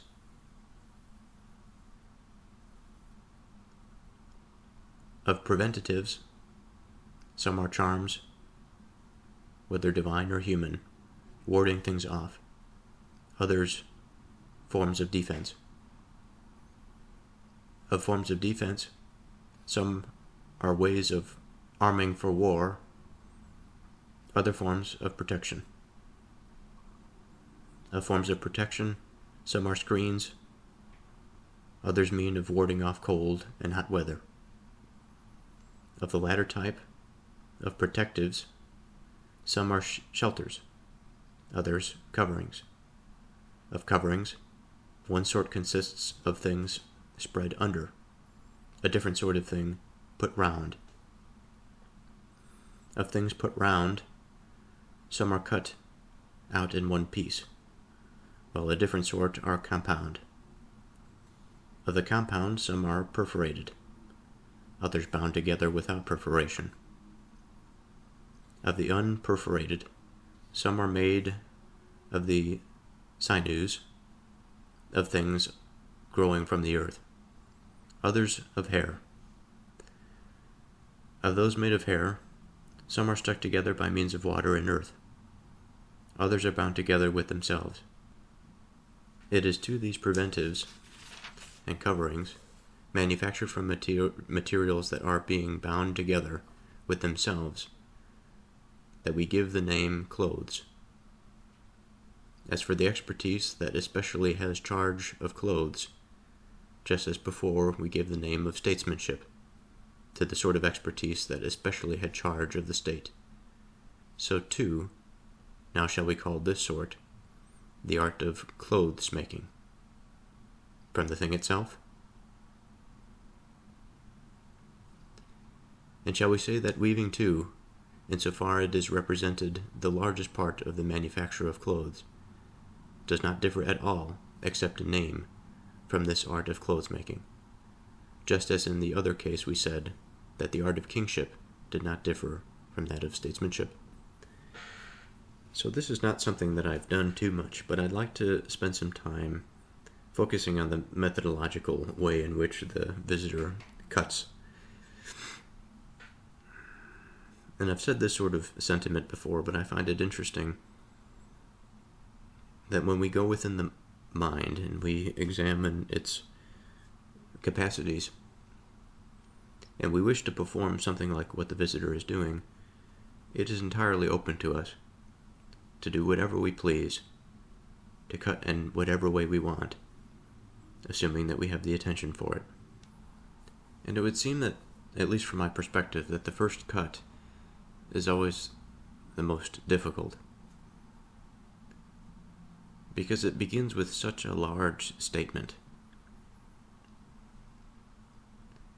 We began this exploration for the Statesman starting with knowledge. And how do you even go about splitting such a thing? In a like manner, what we see here is the split between, as he says, all the things we make and acquire are either for the sake of our doing something, or they prevent something's happening to us. And I have to wonder if we're not boiling this down somehow to the king's influence and the queen's influence, to being and non-being. It may be a false relation, but it is a curious thing. We could say of doing that it is active,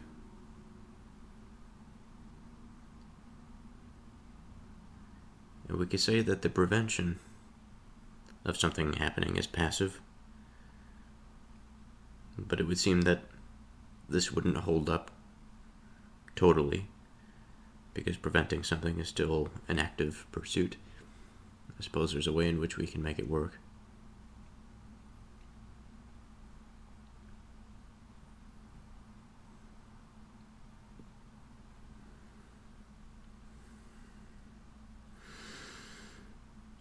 But in doing, there is certainly this active element, and it's more than just the action of the subject that we're concerned with.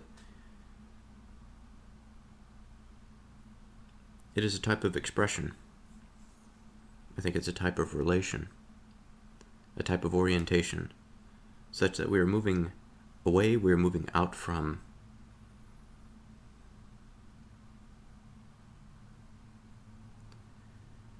When we think about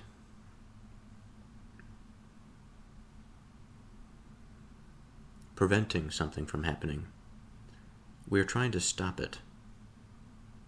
Stop something from occurring. Perhaps stop it from entering. Stop it from coming to be.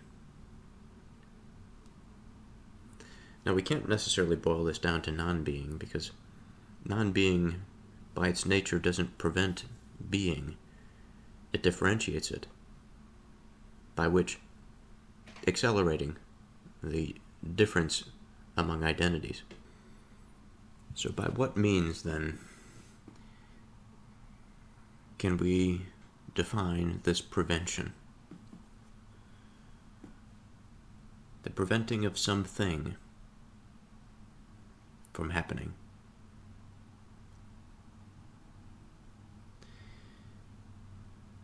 Now, of course, something is the king's domain. It has to do with being. It has to do with thingness.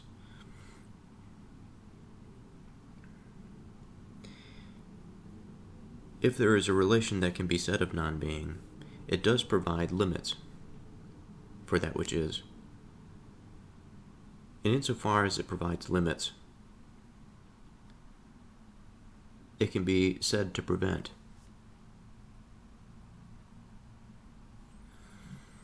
But we have to remember that we are not necessarily talking about gods with action and agency here, in the case at least of being and non-being. We can, but we're talking about the basic formal principles. If we bring these principles down in the context of man, as far as being and non-being is concerned, our doing is an expression, I think, of these forms in action. And so we have the capacity for doing. We have the capacity for preventing. And by the agent, as we've discussed before, by attention, by will, by desire, we can direct this being and non-being.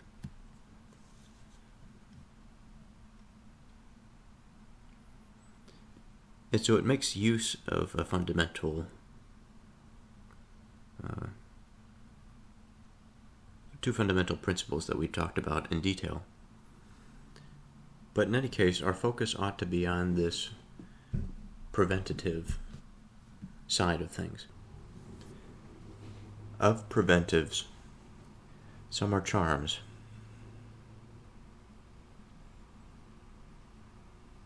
A curious thing. For what can we say of these charms?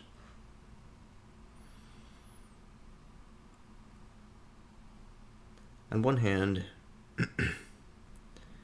I think about something that is genuine and I think about something that is false. On one side, there's an aspect of charms or charming that has a playful quality to it. And it is playful in the sense that it is attractive. It brings towards.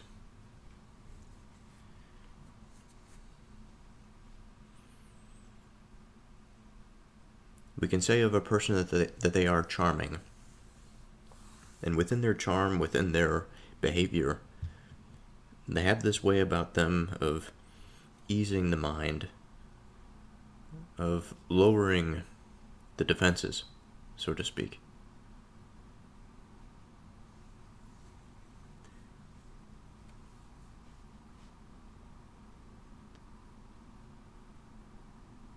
It's been of my mind lately that I've been having some difficulty focusing, partly because of the issue that we are finding ourselves in here, that we can see many different possibilities. When we consider preventives, as I've mentioned, this attractive force, but also the way in which a charm can be used,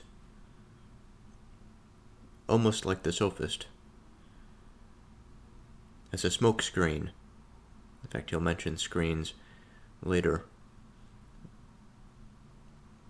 But a way in which the charm is meant to be deceptive. In this way, attraction, in the good sense, turns into seduction for the sake of manipulation. And if we have such an enticement for which we are now in control, or such an enticement over an agent such that we are in control, we can direct the agent as we please. And by these charms, we can direct away, or we can direct towards ourselves to some benefit. And I think about a potential dangerous situation, or a situation in where there is a high degree of risk, in which a charm is necessarily used in these situations to mitigate that risk.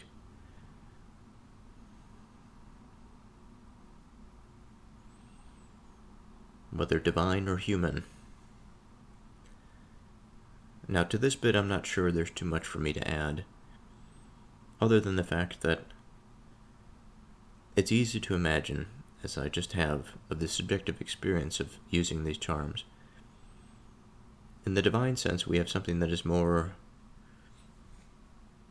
broad scale, sweeping, not necessarily the result or the responsibility of one person, but rather we find this expression in life and reality seemingly from what we might call the ether, something of the pattern generation in the universe has provided us with a strange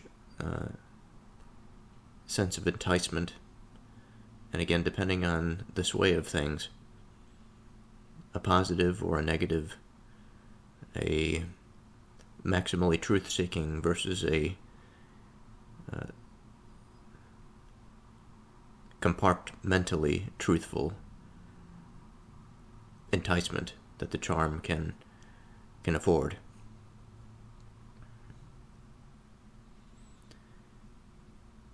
Of preventives, some are charms, whether divine or human, warding things off.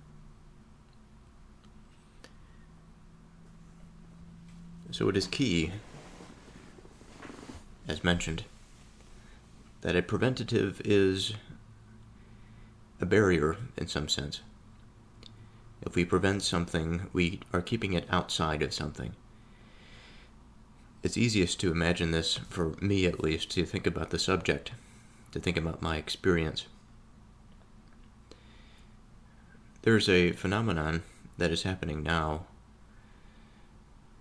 It's happening all over, I think, Western society, but England has a particular a particular attention to this moment. Their spirits for prevention from foreign influence is quite high. Now, they've had this sort of cultural insult, and many of them are recognizing the changes that are not of the nature that they find pleasing. And so, of course, what they find is that the foreign intervention, rather than being something that is uplifting, is something that is negative and needs to be prevented against.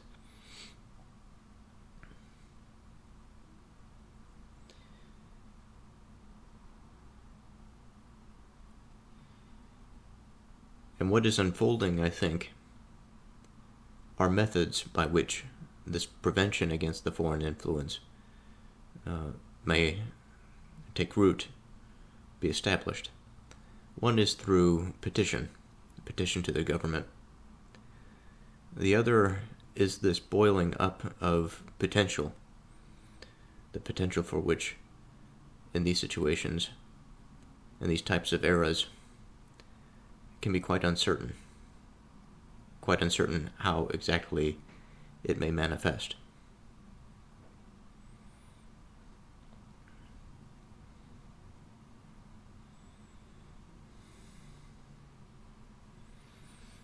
But even among the smallest of things that we wish to prevent in our daily lives, for my part, today's a Friday, so I'm afforded a particular type of relief from the week and the working hours. The working hours they can be challenging. They must be challenging, I think. But what I struggle against is that lack of attention, or that sense of the heart's desire to control in such a way that it will not be challenged, such that it has to exert itself into a mode of attention, that it is too fatigued to occupy. And this is a dangerous situation to be in, because this is where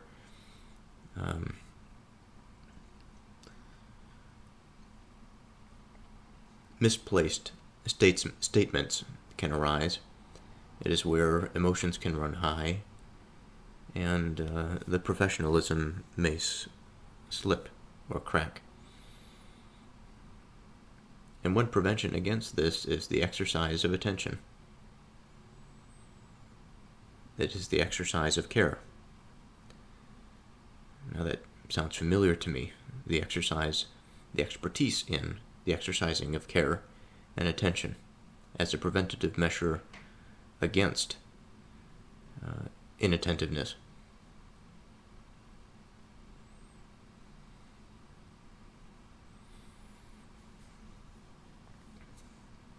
Warding things off, he says. Others, forms of defense.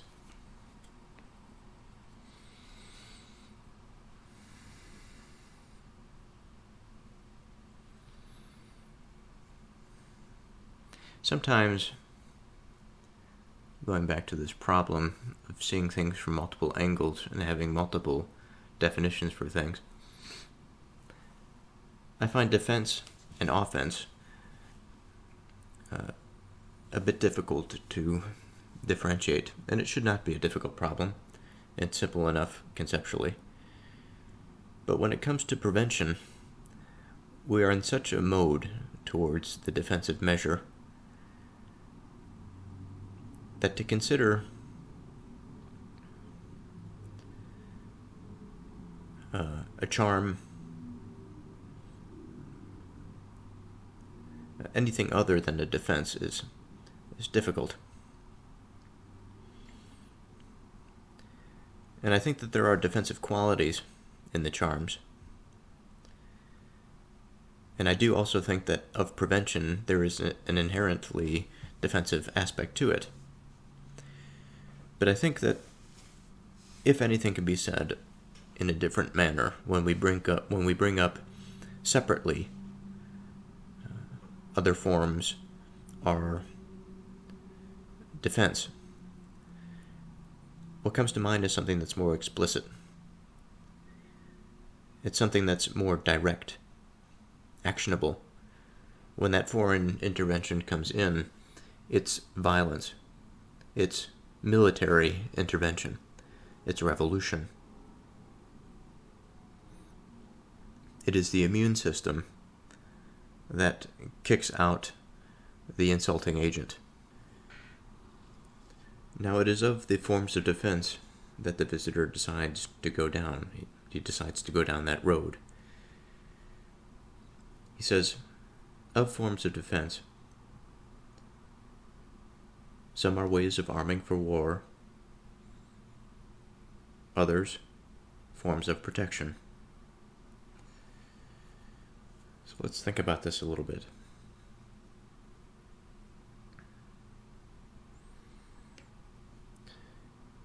So he says defense. Now it seems that the visitor has thought at least something similar to what has occurred in my mind, in the sense that he mentions arming for war, but also he makes a distinction about protection. Now, arming for war would be a type of protection, if it is to be seen in the context of defense. So in what way, then, is this potentially different?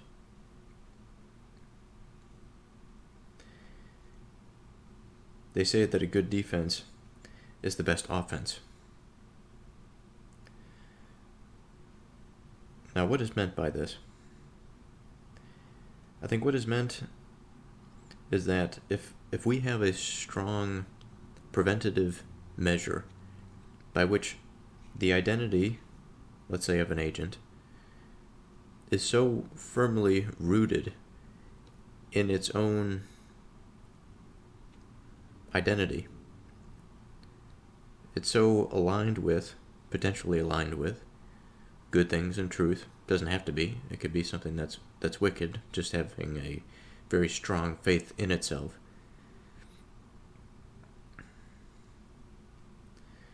Then it's very unlikely that it would be penetrated. And as it moves through the experience of its life, when it encounters something that needs to be, or that is desired to be, dealt with, perhaps taken, produced, defended against,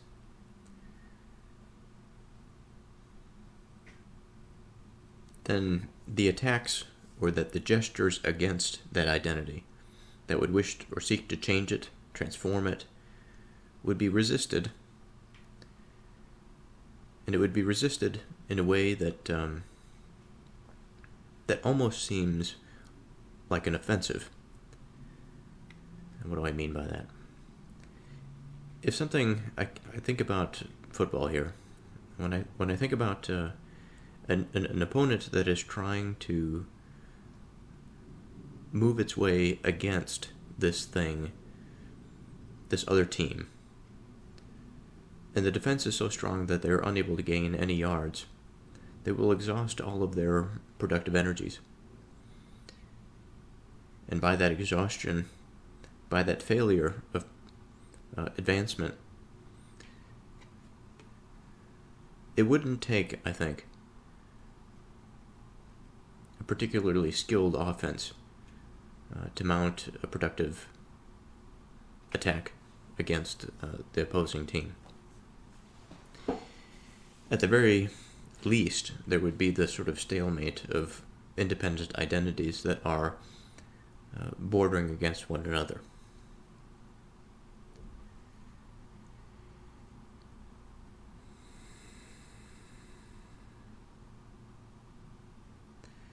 Now he says, others are forms of protection.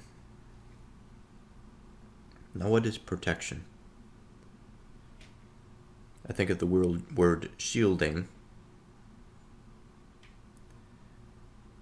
I think about something that is a barrier, something that blocks against influence.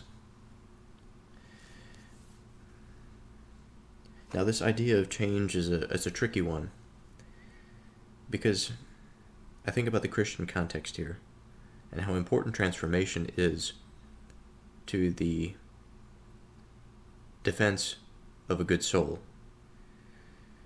And it's through self-sacrifice and change in this way that the identity towards goodness is maintained.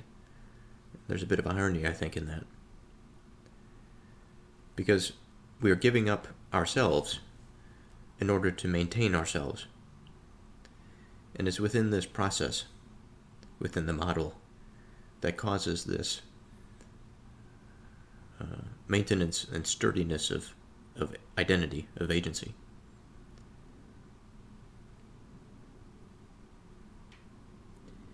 And it affords within it a type of protection. Because when the foreign influence comes, if it is deemed as negative against some standard, some good standard,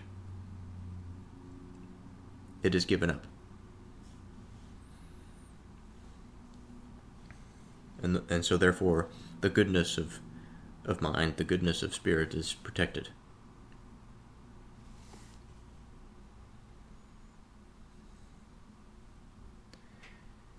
Now we go down the forms of protection. He says, of forms of protection, some are screens, others are means of warding off cold and hot weather. So what is a screen? A screen can be seen as a barrier.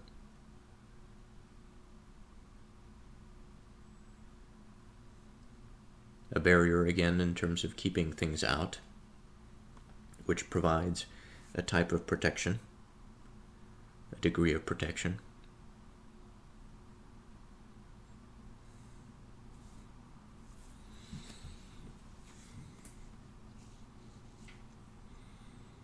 Others, means of warding off cold and hot weather.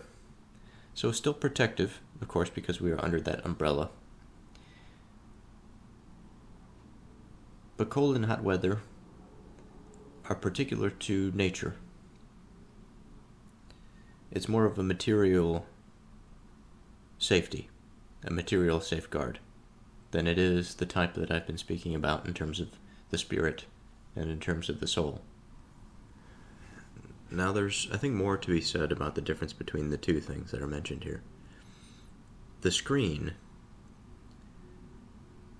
I was just thinking, is not necessarily something that is defined as a barrier.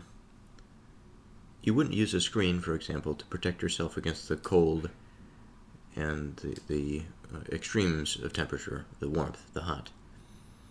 The screen, much like a screen door or the screen against our windows, is something that is like a mesh, wired structure. Another way in which we use screen is to describe like my computer screen, or my television screen, or my phone screen. These are modes of participation with technology.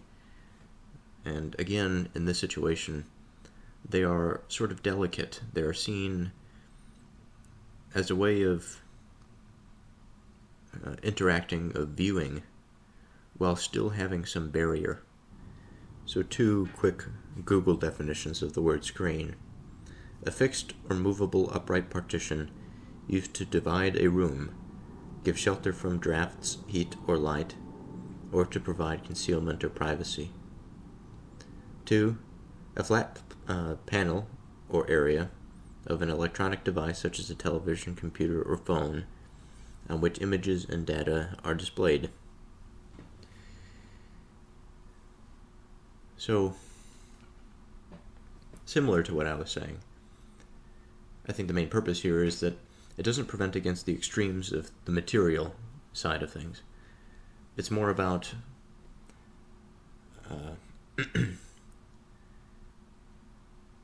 we can make it into the spiritual, mental side, especially in the case of dividing a room. Dividing a room is a spiritual component to it, I think,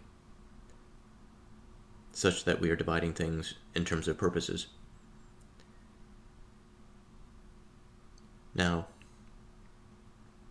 it doesn't have to be a screen that is used to divide two rooms, for example.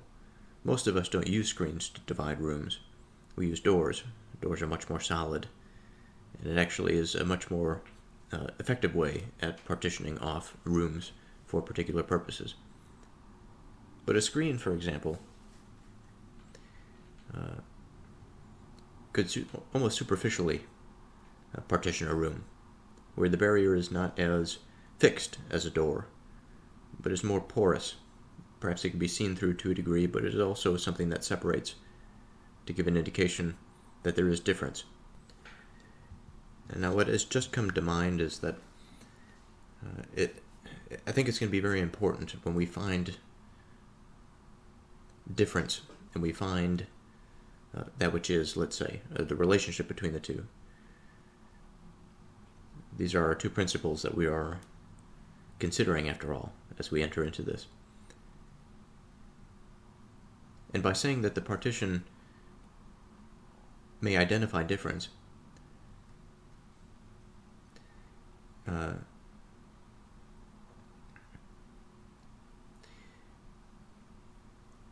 think will have some important bearing when we discuss the nature of the king and the statesman. Primarily because of the purpose that is involved in it. When we discuss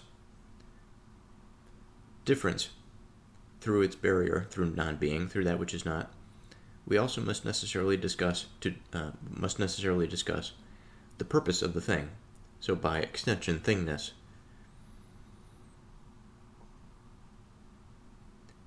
Now I think the warding off of the cold and hot weather, this form of protection may not just be a physical barrier. It may also be a technology or a tool like fire.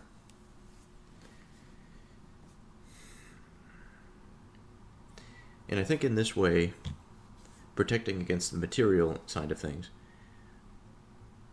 we still see the same influence of separating out hot from cold, the desiring of one's experience over the other, to be cooler in a hotter environment, to be warmer than in the cold of a cold environment.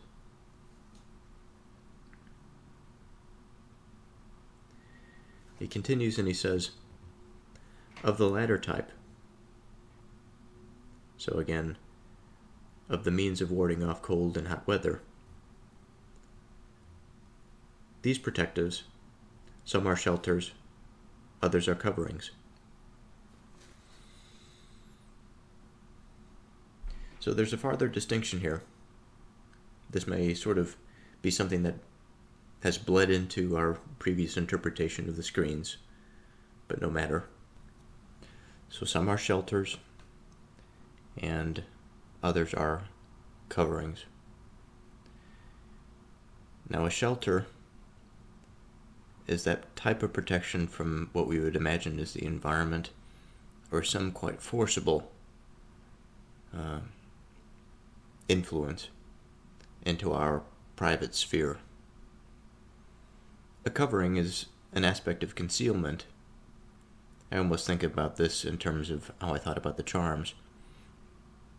A covering, I think about a piece of garment, a garment that's not necessarily meant to be worn for the purpose of protecting against the elements or against an insulting blow, like a piece of armor, a bulletproof vest, for example, but rather it is something to conceal or something to decorate.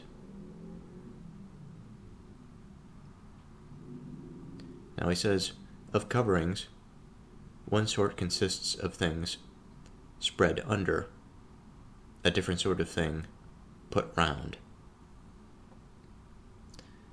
So here we're getting fairly conceptual, philosophical. One sort of thing consists of things spread under. So we're speaking about covering. So something that is spread is something that is distributed. Now, if I have a piece of toast, for example, and I spread my butter or my mayonnaise over it, I'm covering that surface. I am decreasing perhaps the density or the concentration of material in one area and spreading it across the surface that I find important. Now, spread under, what is this underness, potentially? Under is something that could be seen as hidden, like in the case of the covering. Since we're speaking about the covering, this is our overarching heading. What's underneath the covering is that which is desired to be concealed, ornamented. So again, I think about this underness, and I think about what's underneath the garment, underneath the covering.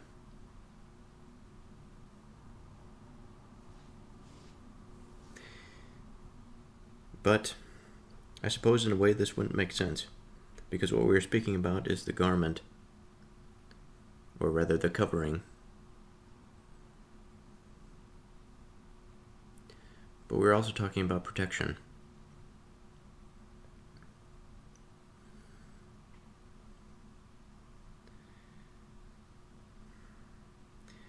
So we have something that's designed to protect us by covering us.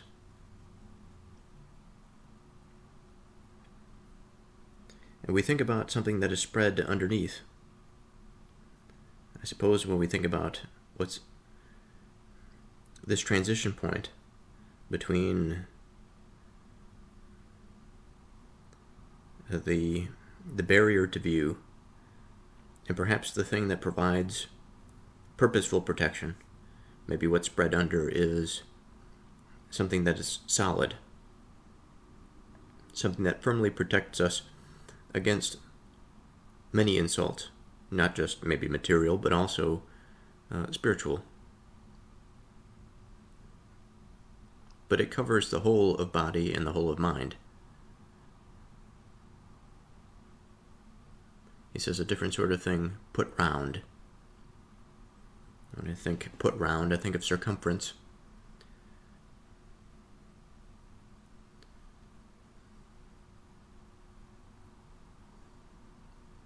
This is quite a difficult one.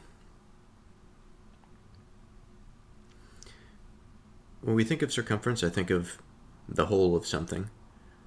But a covering, there's no reason why we would assume that is just one piece that is covered. But I suppose it's possible. Like in the case of clothing, not everything is covered.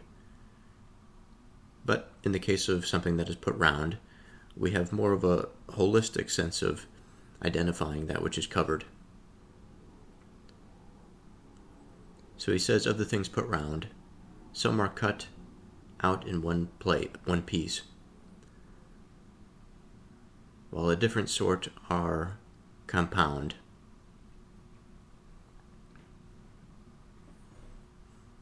So of things put round, some are cut out in one piece. So there can be many types of these protective coverings. And they could be sort of interwoven, I suppose. We could have one specific type, maybe one that just prevents us against the material insults, but others that prevent against the spiritual, or we can have that interwoven compound type. He says, of the compound, some are perforated, others bound together without perforation. So when we think about perforation, we can think about transmissibility. When we think about non-perforated, we think about something that might be opaque, or something that would not transmit information across a barrier. He says, of the unperforated, some are made of the sinews, of things growing from the earth, others of hair. And I believe I'm pronouncing that wrong. It's sinew. Sinew. Now this sinew is a piece of tough fibrous tissue uniting muscle to bone, or bone to bone, a tendon or ligament. I thought I had recognized that term. It's been a while since I've seen it. Now, another way we can describe this is the parts of a structure, system, or thing that give it strength or bind it together.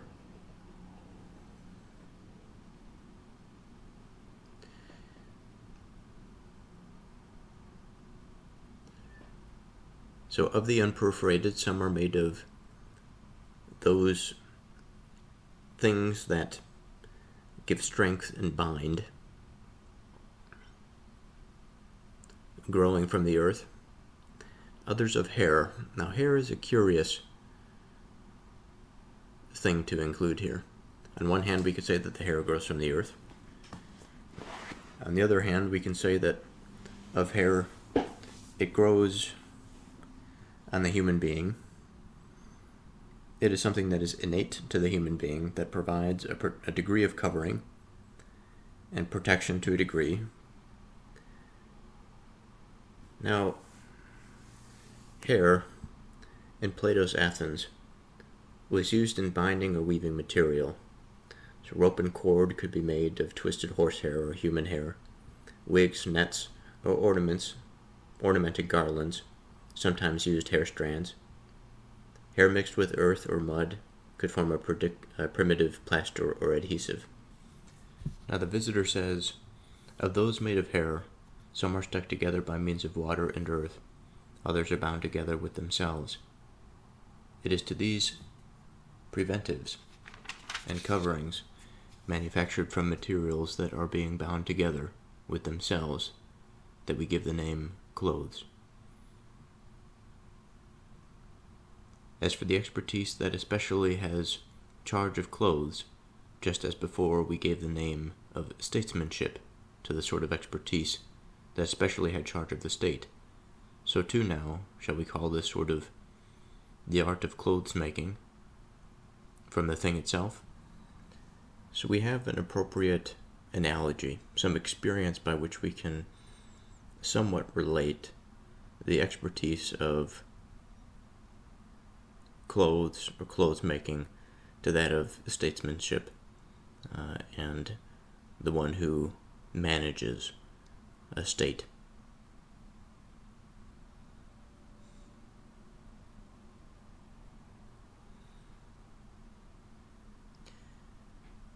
He says, and shall we say that weaving too, insofar as it is represented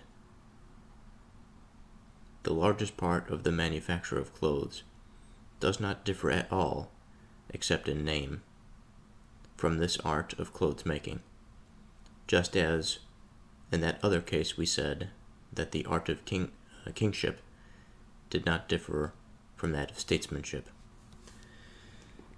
So, what can we make of this? It seems we're entering into this, what I might call convoluted, technical detail of the dialogue. I think the earlier part of the paragraph that we were reading gave us some interesting philosophical territory to explore. And as this progressed, we came down to something quite simple, that in fact there is a strong relationship between the kingship and the statesman, insofar as the principled art form is the same. That's essentially what unites them. They may differ to a degree, but what unites them is the art of governance. Now we have this weaving analogy, which is important, because there is an idea of not only difference between parts and strands, but also unification. We have the path that we had gone down, which provided us with some conceptions about beginning at being and non-being, and how these relationships unfolded as we progressed through that division. There's also an idea that these divisions, almost like a tongue-in-cheek sort of way, is like splitting hairs. In the sense that we've come down to a very small technical detail, but we've gained a few things that we should keep in mind. Again, the philosophical path that we took, and the reflective experience that required, and the analogy of weaving. And then, of course, what I mentioned about the similarity and how things can become obscured in names, when functionally they occupy quite similar things, or they produce the same arts, let's say. So I think I'm going to end this episode here, and I'll continue next time.